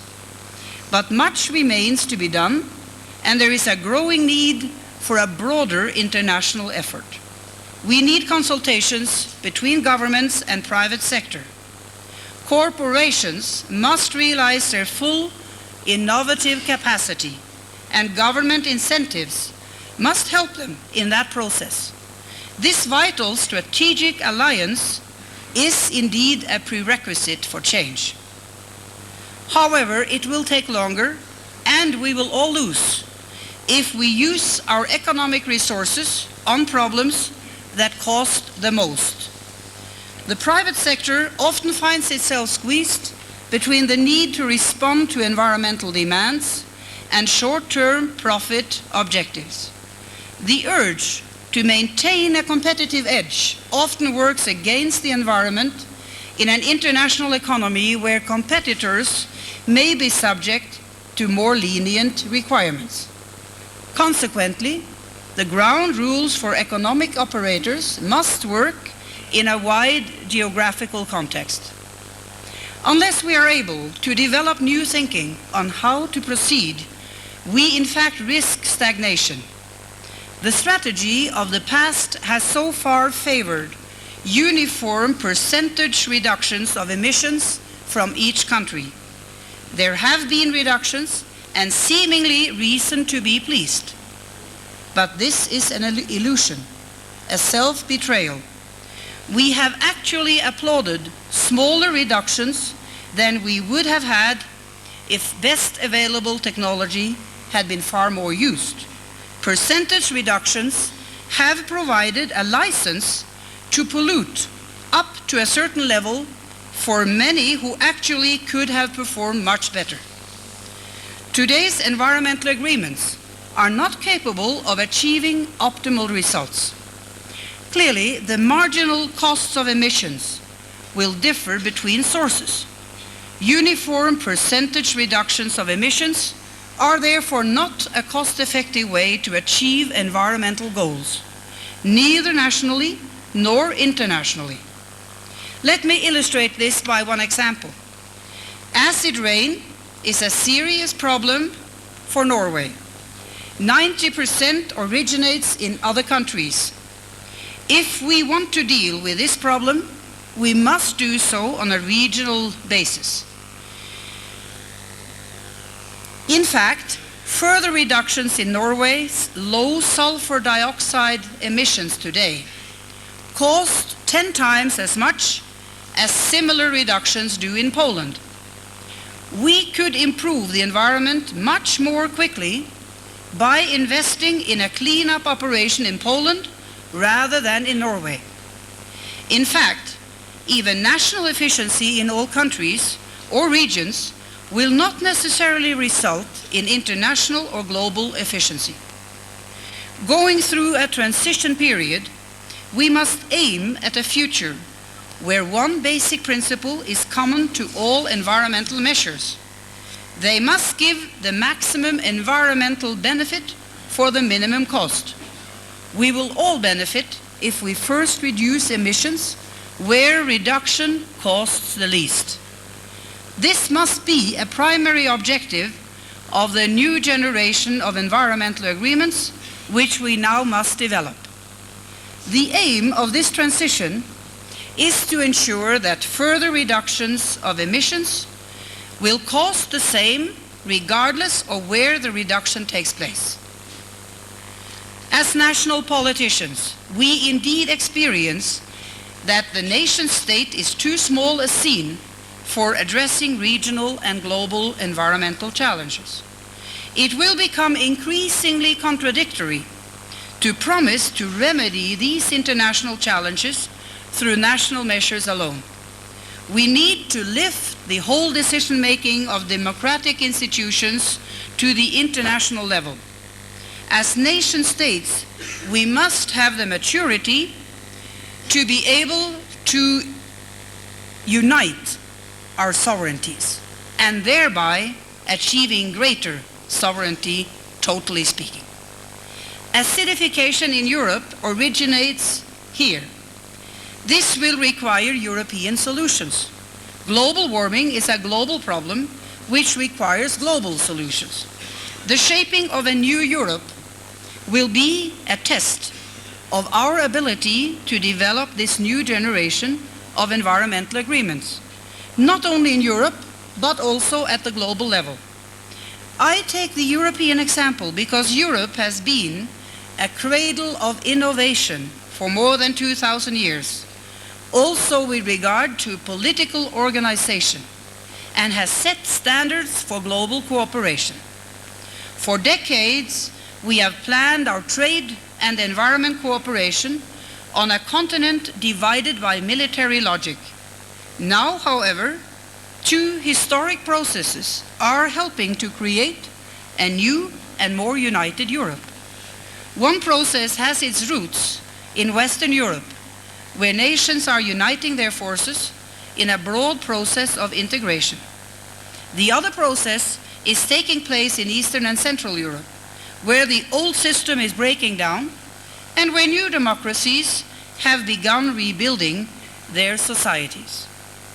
After the end of the Cold War, all European nations have become tied together in a common destiny. We were never able to tailor real solutions to our crucial environmental challenges due to political barriers of post-war Europe.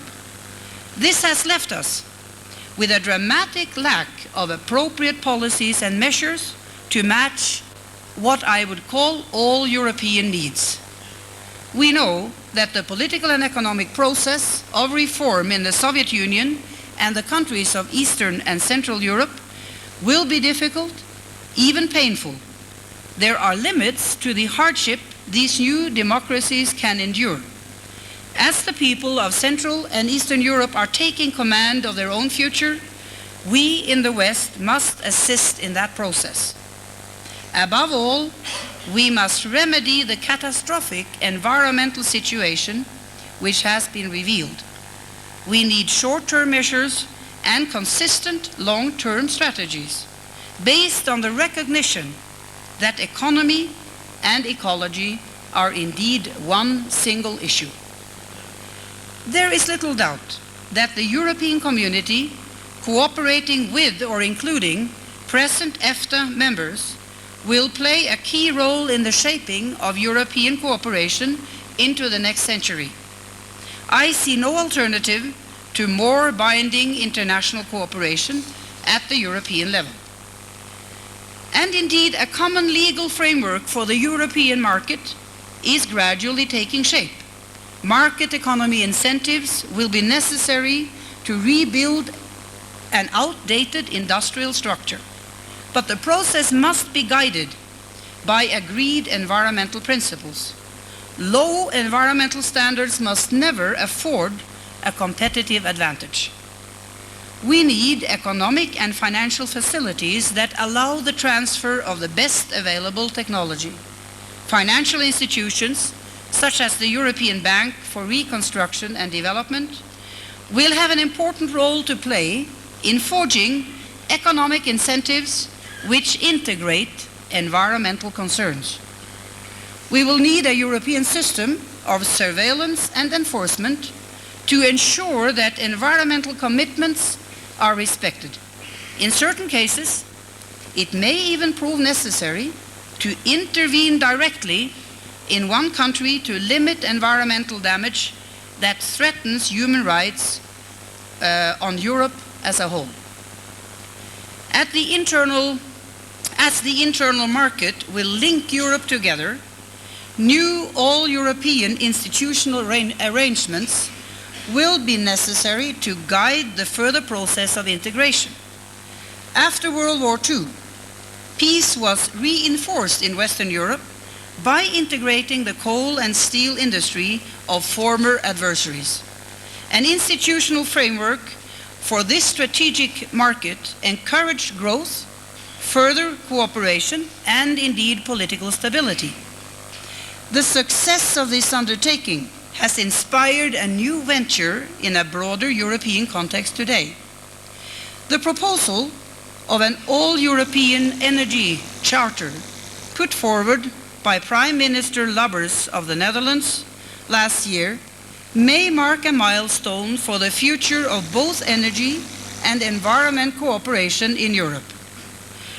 The Energy Charter is intended to set out how market economy principles can be applied to energy transactions and link the Soviet Union and the new European democracies closer to the all-European energy market.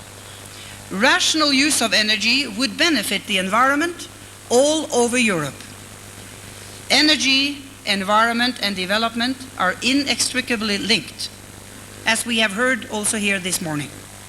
Europe will need both energy efficiency and energy security. Energy cooperation in Europe can indeed spearhead economic revitalization in a sustainable way. We now have a unique opportunity to stimulate economic growth throughout all of Europe, while at the same time protecting and restoring the environment. We can provide the evidence that sustainable development is possible. What is the situation today? The energy production of Eastern European countries is characterized by low efficiency and a high degree of waste. Soviet researchers estimate that Soviet emissions of greenhouse gases are 70% higher than US emissions per GDP unit. It is estimated that the leakages of methane from the Soviet pipelines, only the leakages alone, equals nearly 10% of the total CO2 emissions from the European community, or 7 times the total Norwegian emissions of CO2. It would be a missed opportunity not to take advantage of the Lubbers initiative to strengthen the environmental dimension of energy trade and consumption. As a major exporter of natural gas to Europe, Norway supports the initiative of a European Energy Charter. A more stable and predictable market for natural gas would make increased use of cleaner energy sources. There is a considerable potential for a shift from coal to natural gas. If this is to be realized, industry and consumers must be ensured that markets are stable and predictable. We must define also our environmental targets and structure our agreements to achieve common goals. At the Paris summit in November, President Delors proposed a conference to elaborate the European Energy Charter, which may take place during this autumn. Energy-related environmental issues should be included in that charter. An environmental protocol should be linked to the process, and such a protocol could deal with common all-European targets for the reduction of energy-related climate gases. By drawing on our combined creativity, Europe can provide a most needed leadership in this vital issue. This could be a valuable contribution in our global quest to stabilize the climate and to launch a new generation of environmental agreements. Now, that global challenge is put on the agenda in Washington this week with the beginning of negotiations on a climate convention. This convention should be adopted at the UN Conference on Environment and Development taking place in Brazil in 1992. The nations of the world are facing a task of formidable proportions. The maturity and vitality of international cooperation will be put to the test. We must provide a truly global climate for change in order to protect the global climate. The Intergovernmental Panel on Climate Change, which submitted its first comprehensive report on climate change in August 1990, confirms scientific consensus. An increase of 1/3 of a degree per decade is greater than that experience, which is what they predict, is greater than that experienced over the last 10,000 years and represents a rate of increase 3 times higher than we believe ecosystems can sustain. We risk floods and erosion. Agriculture will be seriously affected. Countries which are least able to adapt may become most seriously threatened. Global warming does not arise in or cause harm to a single country. All countries produce climate gases, and the globe as a whole will suffer from it. All that means only global solutions will do. The costs of reducing emissions of greenhouse gases vary, however, considerably from country to country. Some indications of the difference in cost can be seen by comparing emissions of carbon dioxide per produced unit. Japan is responsible for 14% of the world's gross national product, but for only 5% of CO2 emissions. China, on the other hand, is responsible for only 2% of the world's national product, but for as much as 9% of CO2 emissions. Here again, there is no alternative to the principle of cost effectiveness. Reducing emissions must not lead to a tangible distortion of competition. All countries must therefore commit themselves to appropriate efforts to combat global warming. But to achieve this, we need to combine equity and efficiency. The industrialized countries have been developing for decades without having to pay for it, not having to pay for the damage done to the environment. Our economies have been built on cheap and abundant fuels as if there was no tomorrow. That is one of the main reasons why we now have to pay extra. We cannot say to the developing world, sorry, we have already filled the wastebasket. There is no room left for you. Now that we have emptied all our refuse free of charge, we will all have to pay together and pay equally. That way of reasoning is not possible. It will not gain political acceptance, and the whole process will stop. So, if we forget about equity, our effort may prove politically impossible. The industrialized countries are responsible for more than 70% of the emission of greenhouse gases. They must take the lead in reversing trends. Industrialized countries that have contributed most of the damage to the environment so far should increase their technological and financial assistance to third world countries. True additionality is necessary. If this is rejected, the whole global political consensus will be at risk. So additionality, equity, and efficiency is the only option that will work. Among the greenhouse gases, CO2 is the most important and the most difficult to deal with, but deal with it we must. There is a widening belief in the efficiency under certain conditions of both international CO2 charges and what is called tradable CO2 quotas. I will suggest some ideas on how such quotas could be applied. We can establish a global ceiling for emissions. Each country or region will then reduce emission according to an emission quota within that global ceiling. Countries or regions could then choose to use their quotas, or they could choose to trade them. Countries where the costs of reducing emissions are high could buy quotas from other countries where such costs are low.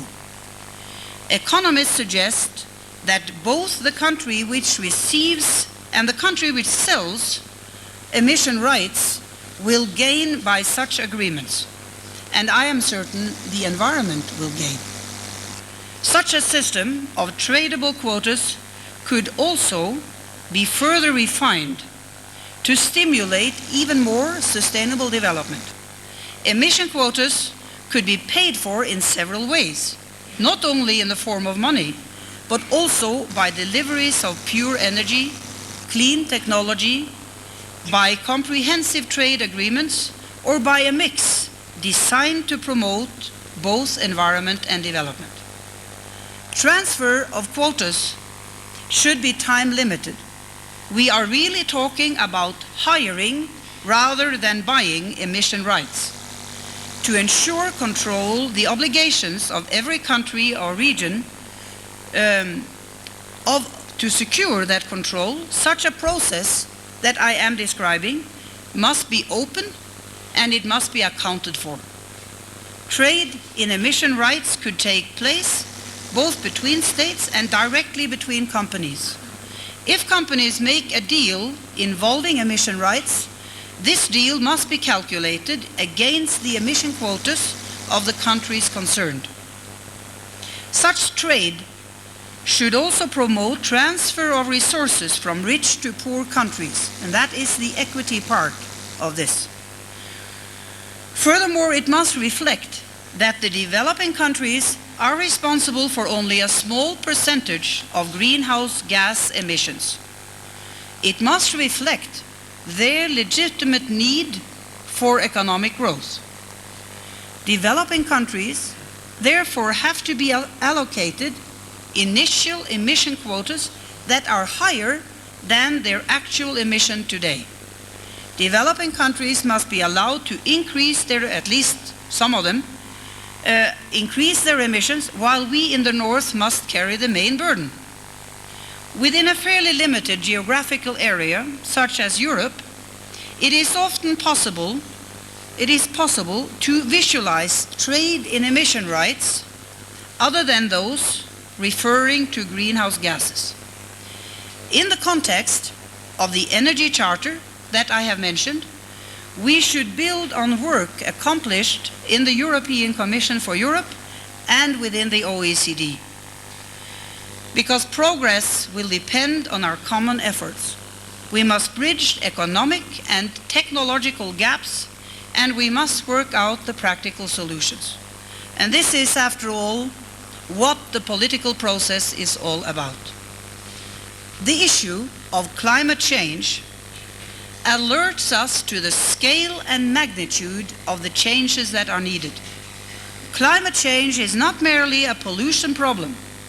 It is the very essence of lifestyles and consumption patterns on a global scale. The problem goes to the core of the North-South gap. It is a fundamental part of the economic life and industrial level of states. We have a tremendous task ahead of us. We need a world based less on power and status and more on justice and contract. A world that is less discretionary, more governed by fair and open rules. Mr. Chairman, in 1989, Scientific American published a special issue entitled Managing Planet Earth. In the closing article, my colleague in the World Commission on Environment and Development, William Ruckelshaus, earlier EPA administrator in the United States, suggested that sustainability requires changes in values and social institutions on a scale comparable only to two other eras that transformed the history of humankind: the agricultural revolution and the industrial revolution. In concluding, let me remind us all that the process of change is in itself a dynamic restructuring process which requires economic activity at a high level. We will see the need to replace capital stock at a high rate to promote energy-efficient technology. We will see investments in infrastructure required to meet an entirely new model of future activity. Consequently, and this is clear to us all, the private sector, trade unions, the broad scientific and NGO community, as well as governments, should see the great opportunity for new thinking, for new investments, and for employment created by this need for change that none of us can turn away from. Thank you, Mr. Chairman.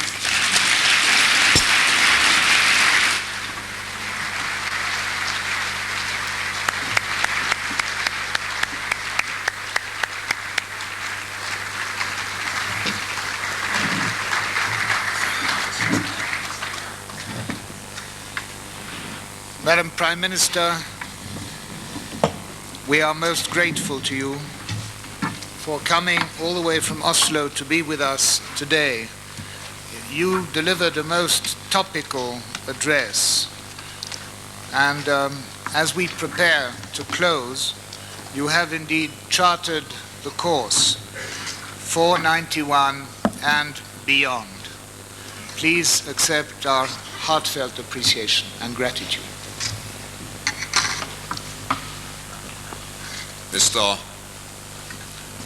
Mrs. Prime Minister, Ladies and gentlemen, we are coming to our closing session. Actually, we will continue with our industry forums for the next 1.5 days.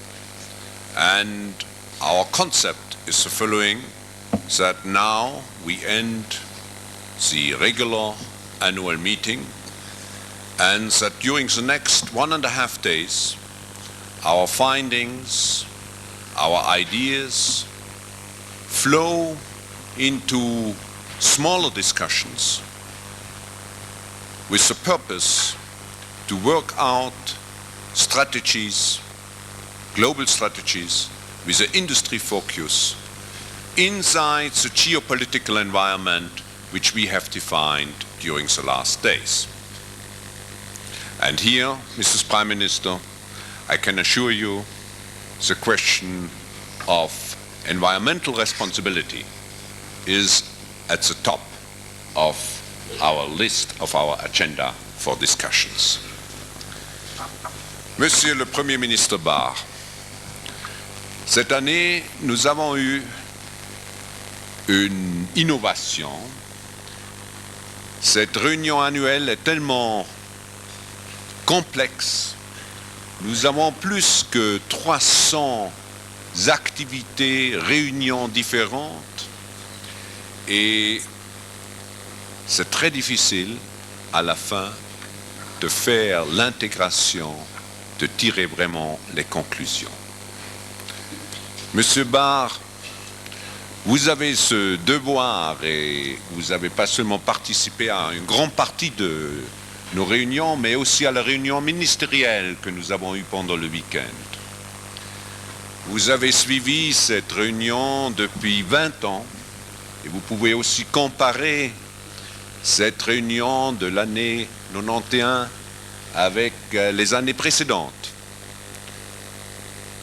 Nous tous sommes très reconnaissants que de nouveau, vous avez accepté d'être parmi nous et d'avoir ce devoir vraiment difficile de nous apporter une conclusion de tous nos efforts. Mesdames, Messieurs, au nom de vous tous, j'aimerais bien vous remercier, Monsieur le Premier ministre, pour être de nouveau parmi nous et vous demander de partager avec nous vos conclusions.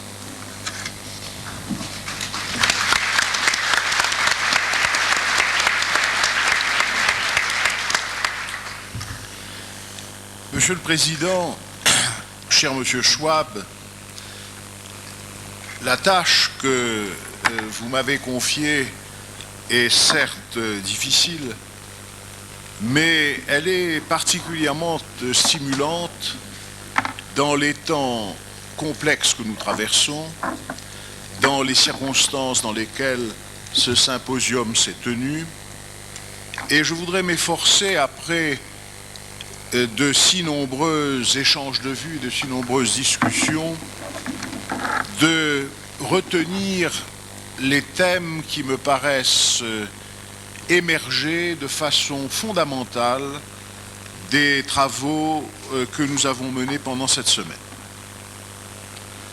Nous avons tenu ce symposium dans des circonstances difficiles et dramatiques. Votre présence, votre participation attentive aux travaux montrent que vous avez compris quelle peut être l'importance d'une telle réunion.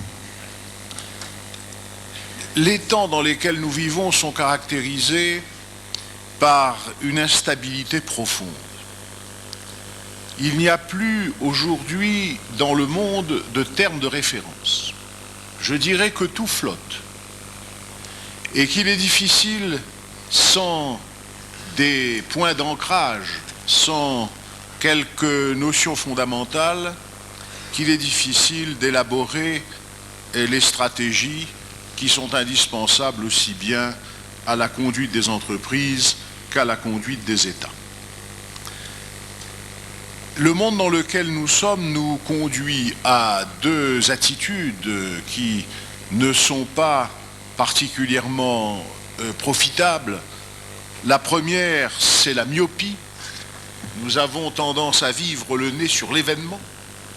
La deuxième attitude est celle de la réaction excessive et instantanée, ce que nos amis anglo-saxons appellent l'overreaction, qui nous entraîne souvent dans des comportements ou dans des excès qui peuvent être ensuite regrettés. Autrement dit, nous sommes de plus en plus portés à regarder ce que l'on peut considérer comme accidentel et à négliger ce qui doit être tenu pour fondamental. Eh bien, ce que je voudrais rapidement maintenant, c'est vous dire quelles sont, dans toutes les discussions qui sont intervenues et que j'ai eu le privilège de suivre, les éléments fondamentaux que je retiens, ce que nos amis anglo-saxons appellent les fundamentals. Le premier point sur lequel j'insisterai, c'est une vieille notion que les économistes, les grands économistes classiques du 19e siècle avaient mise en relief, c'est la paix du marché.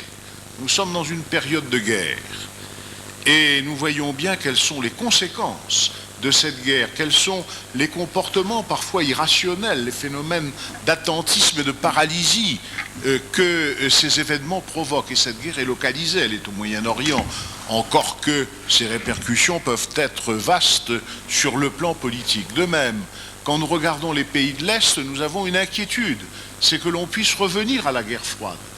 Qu'est-ce que cela signifie? Cela signifie que le monde a besoin, pour faire face à ces problèmes et pour se développer, de la paix du marché, c'est-à-dire de la stabilité des règles du jeu qui permettent la stabilité des anticipations.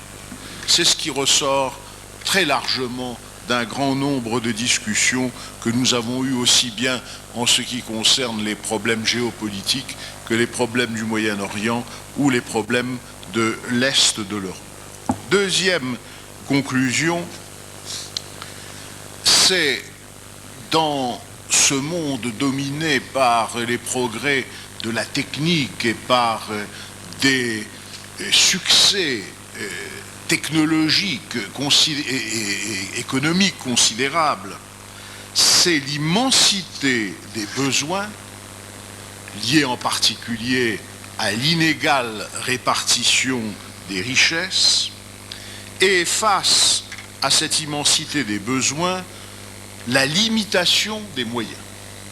Nous avons eu une séance fort intéressante sur les besoins en capitaux et sur l'orientation des capitaux.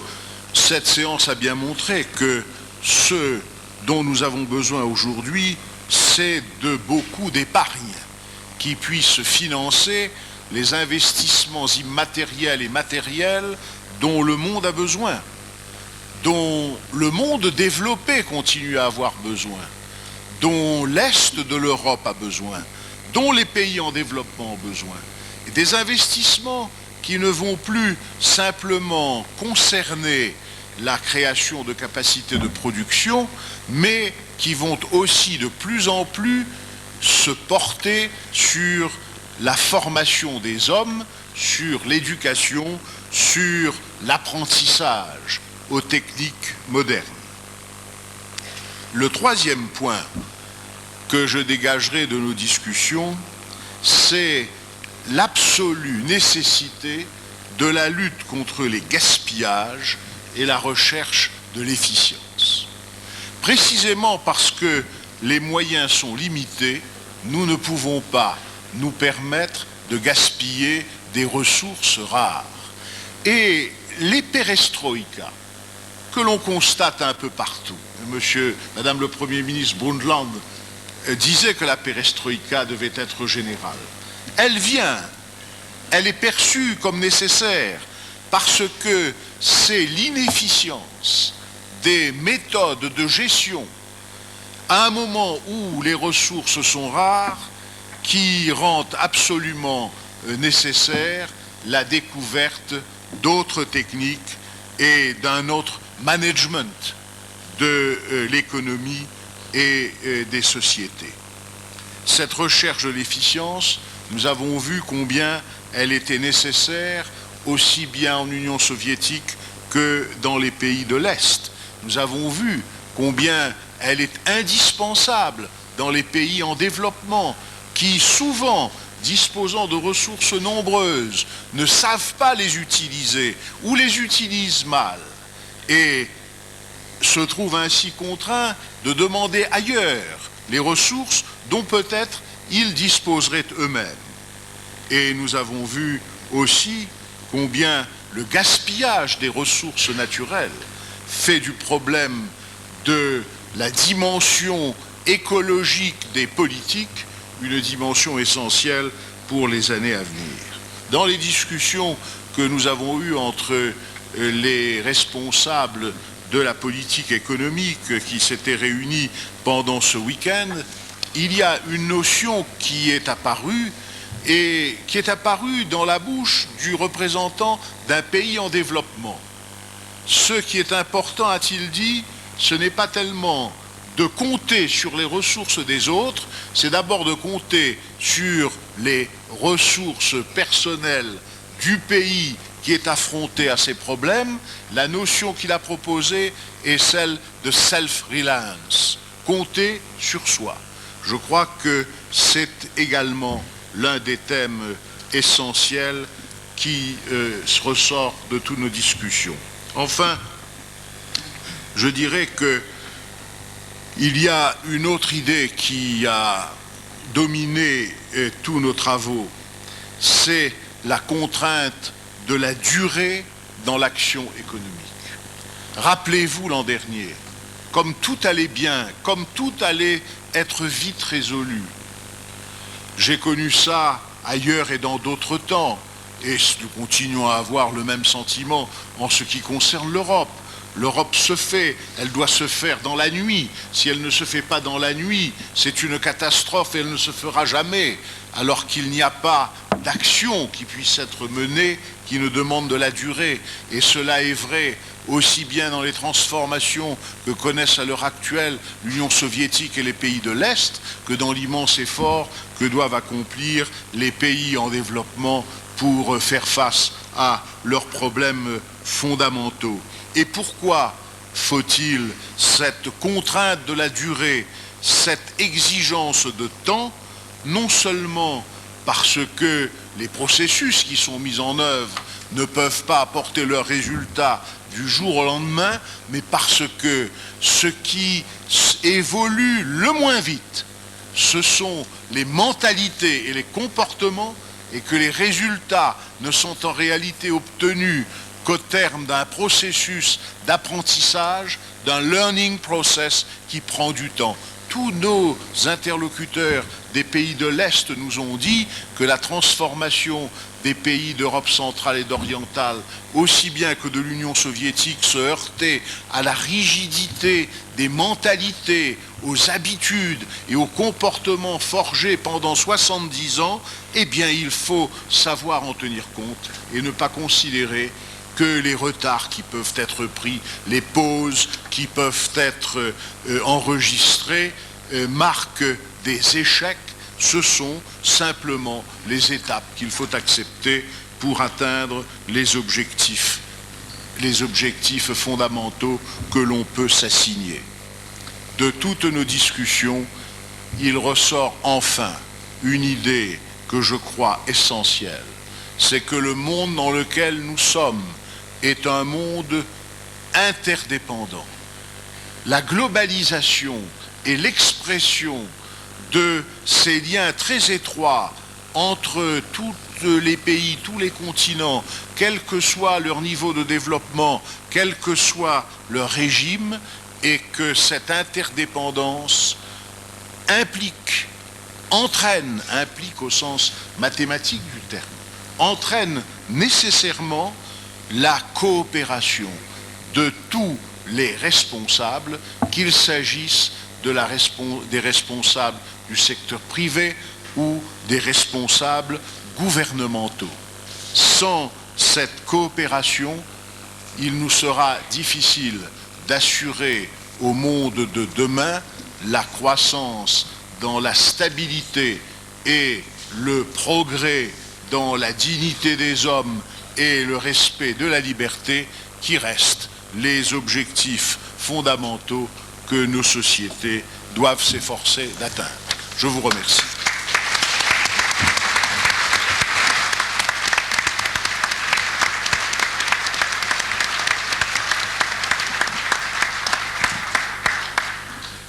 Encore une fois, un grand merci, Monsieur Barr. Your Highness, you were in the chair of our discussions. As Mr. Barr just mentioned, our world has become even more interdependent, even more complex, and decision processes take a relatively long time. Your task was to integrate our different discussion partners.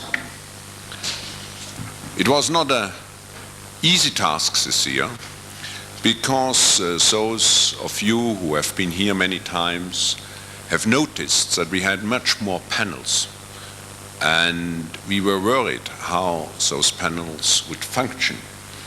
But under your chairmanship, looking back, I think everything was created, an optimal output of ideas.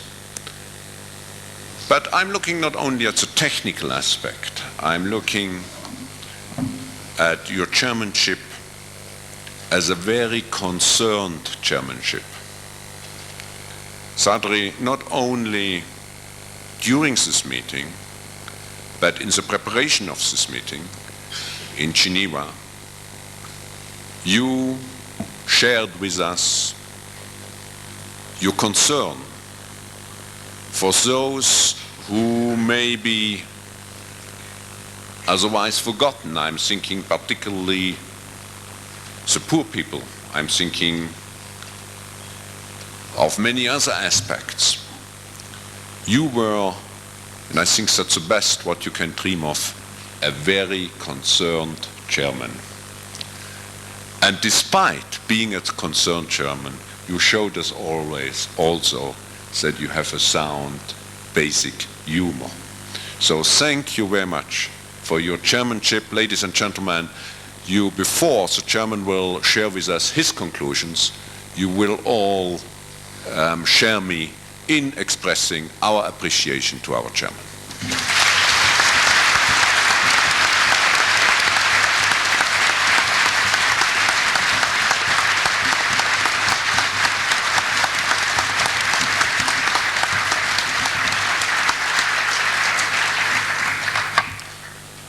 I'm very grateful to you, Klaus, for your kind words, and particularly, of course, for inviting me to chair Davos 91.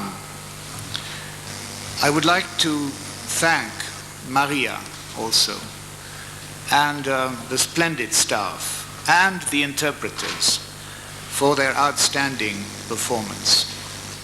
May I also express particular gratitude to Prime Minister Raymond Barre for his constant advice. And I want to thank all of you for your support.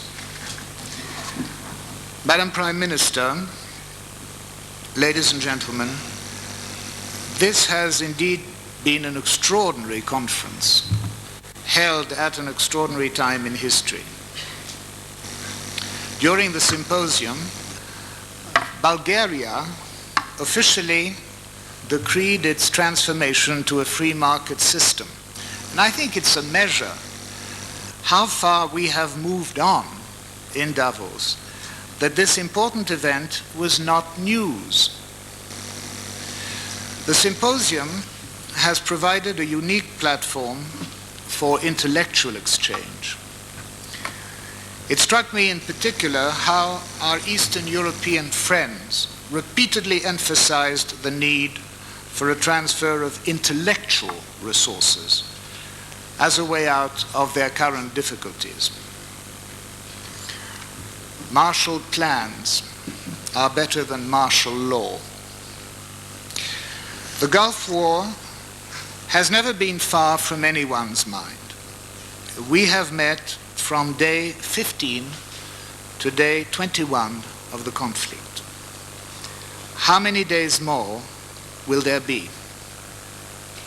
President Ozal fixed our attention on the post-war situation.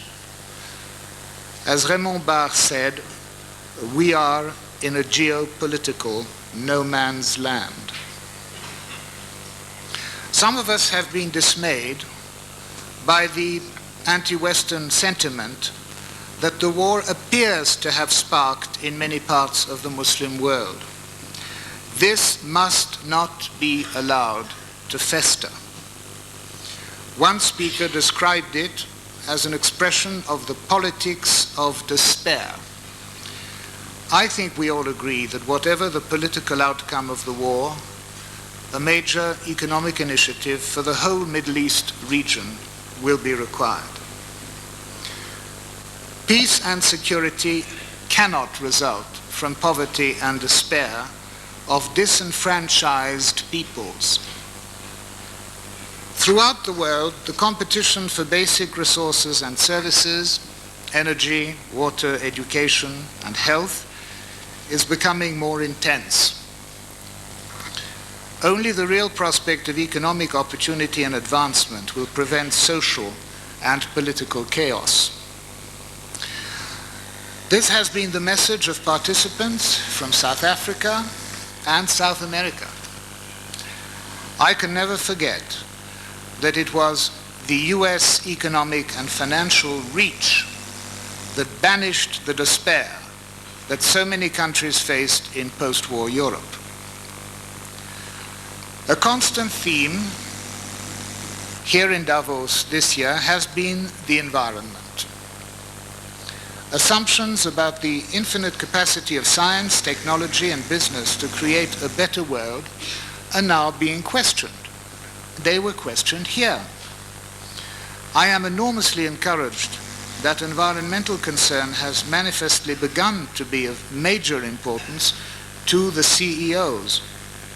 Exciting initiatives by business leaders have been discussed. The concept of eco-industrial revolution has been introduced. But I fear, ladies and gentlemen, that there is still a long way to go in this field. The environment tends to be discussed in terms of liability, of risk, of consumer preference, or public relations. But the environment cannot be reduced to the balance sheet.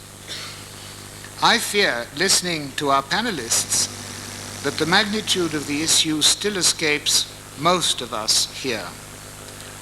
Current forms of economic development, energy use, and resource extraction are propelling the world down an ecological suicide course.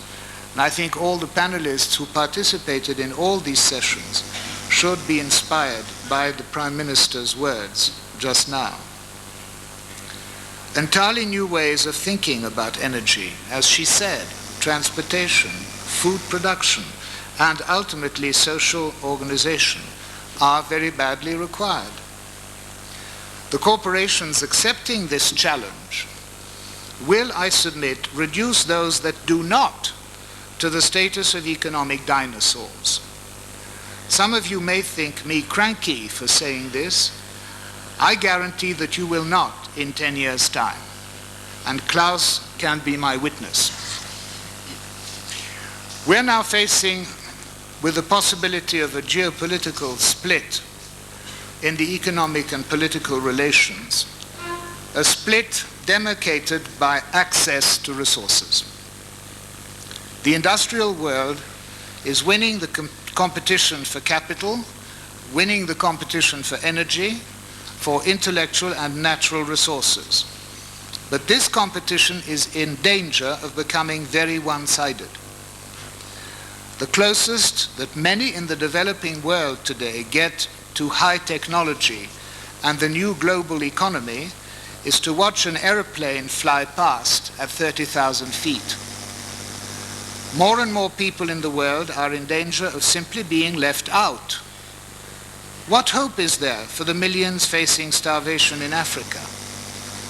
Does our silence here mean indifference?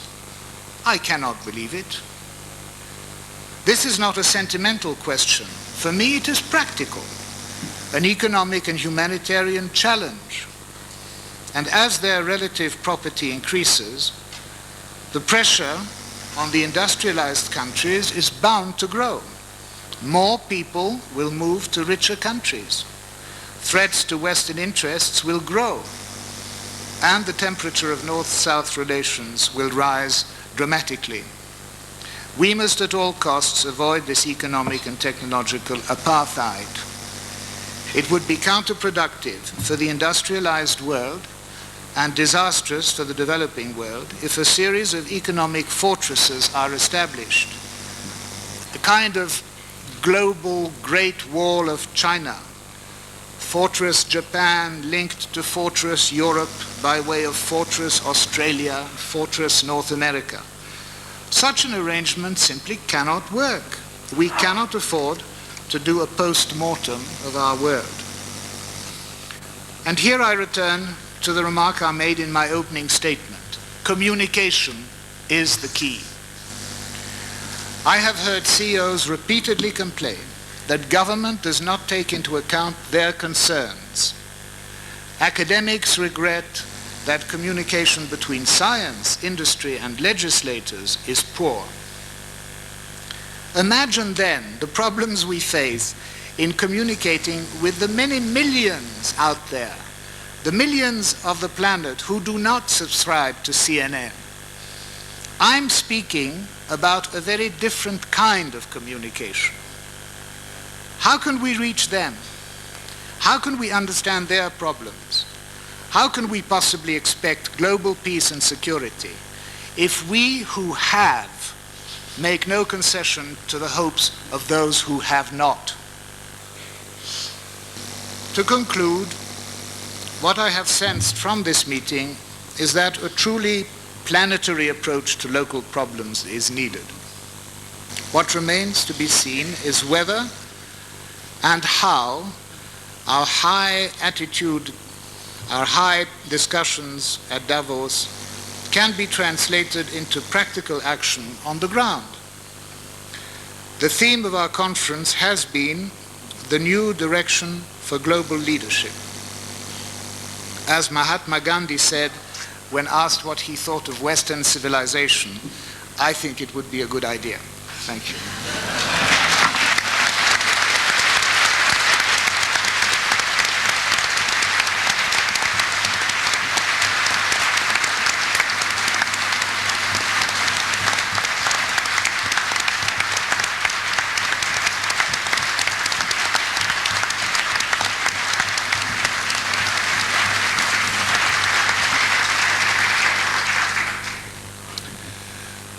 Maria, you have been, in your capacity as Executive Director of the World Economic Forum, responsible for the preparation of this meeting, and you have headed the staff of over 500 persons who made this meeting operationally and organizationally possible.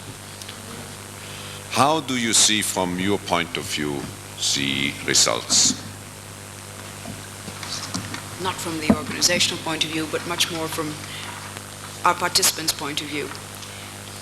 We've heard from Raymond Barre and from Prince Sadruddin Aga Khan what have been the salient points emerging from the 1991 annual meeting and their interpretation. But I'd like to mention very briefly what have been your reactions, that is, what you thought and did as we have been able to observe it. Because this meeting, more than any other that I have seen, has really been your meeting. It has been a meeting of our participants, much more than a meeting of politicians, of stars, of experts and so on. It has really been your meeting. First of all, we all observed that this annual meeting started out clearly marked by an atmosphere of very deep concern. I think, Klaus, even at times we noticed a certain fear or even despondency. And in the course of the week, we noticed that all of you shifted a little more to an assertive or positive mood of trying to identify needed actions. Second, the 1991 annual meeting can perhaps be characterized as very, very hard-working. Maybe there was a little less spectacularism, if I can coin a word, and a great deal more in-depth attention paid to key underlying concerns. For instance, this annual meeting had the greatest attendance at working sessions. I recall that last year there were some 5,600 sign-ups for our briefings. And this year, an absolutely incredible 9,600 sign-ups for our working sessions. And we certainly want more people. Third, what were the issues that seem to have drawn the most participation from all of you? Well, from the figures, practically everything that was offered, but maybe we can discern a few special emphases. A, on briefings dealing with the Soviet Union and Eastern Central Europe. B, with the Gulf and the Middle East. And C, very interestingly, briefings of a cultural, personal, and philosophic nature. I suppose that in times of crisis, we have a need to come back to fundamentals. Fourth, our new Congress House has provided ample room for contacts, and the contacts were set up frequently via the electronic message service.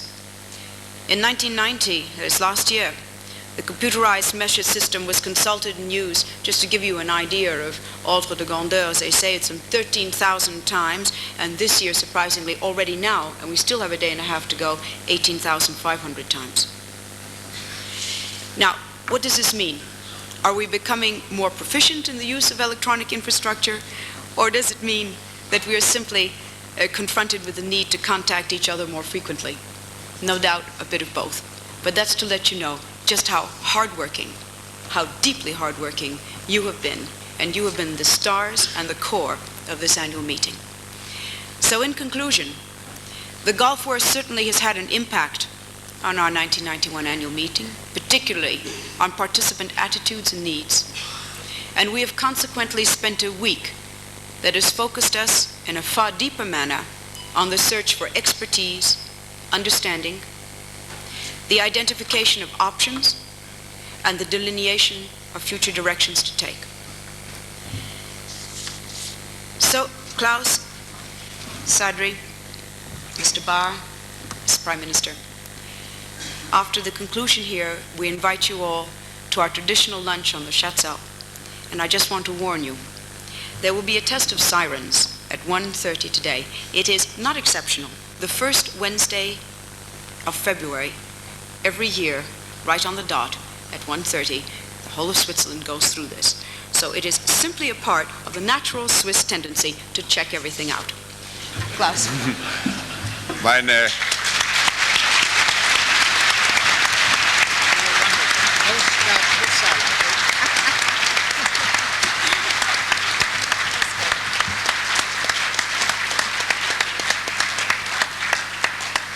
Meine Damen und Herren, lassen Sie mich Ihnen in Erinnerung rufen, dass vor 10 Tagen wir mit 3 unmittelbaren Bedrohungen konfrontiert waren.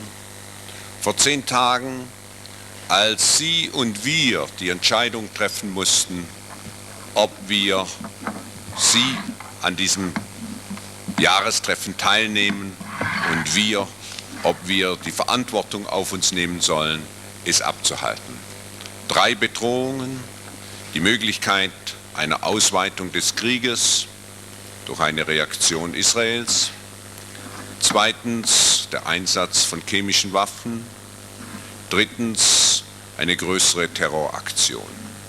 All diese Bedrohungen bestehen natürlich auch heute noch, aber sie waren besonders akut vor 10 Tagen. Ich möchte Ihnen ganz herzlich dafür danken, dass Sie das Vertrauen gezeigt haben, ein Vertrauen in den Davoser Geist, ein Vertrauen in die Zukunft und dass Sie wahrgemacht haben, dass Unternehmen in dem Fall auch teilnehmen, besser ist als unterlassen. Und wir dürfen nicht unterschätzen, dass wir alle zusammen, und ich habe das immer wieder gehört, dadurch, dass wir hier waren, ganz unabhängig vom Resultat unserer Diskussion, eine Signalwirkung bewirkt haben, nämlich die, dass, wie ich es in meiner Eröffnungsrede sagte, eine Bunkermentalität sicher das Schlechteste wäre, um all die großen Herausforderungen, mit denen wir konfrontiert sind, in den Griff zu bekommen. Wir werden eine Reihe der Diskussionen, die hier stattgefunden haben, und das ist neu, unter unseren Mitgliedern, mit Hilfe unseres elektronischen Kommunikationssystems Welcome fortsetzen. Und wir werden uns hier wiedersehen am 30. Januar 1992. Bis dahin wünsche ich Ihnen in Ihrem Wirken, in Ihrem unternehmerischen Wirken, aber auch in Ihrem Wirken für die Allgemeinheit Erfolg, alles Gute und Segen und auf Wiedersehen nächstes Jahr.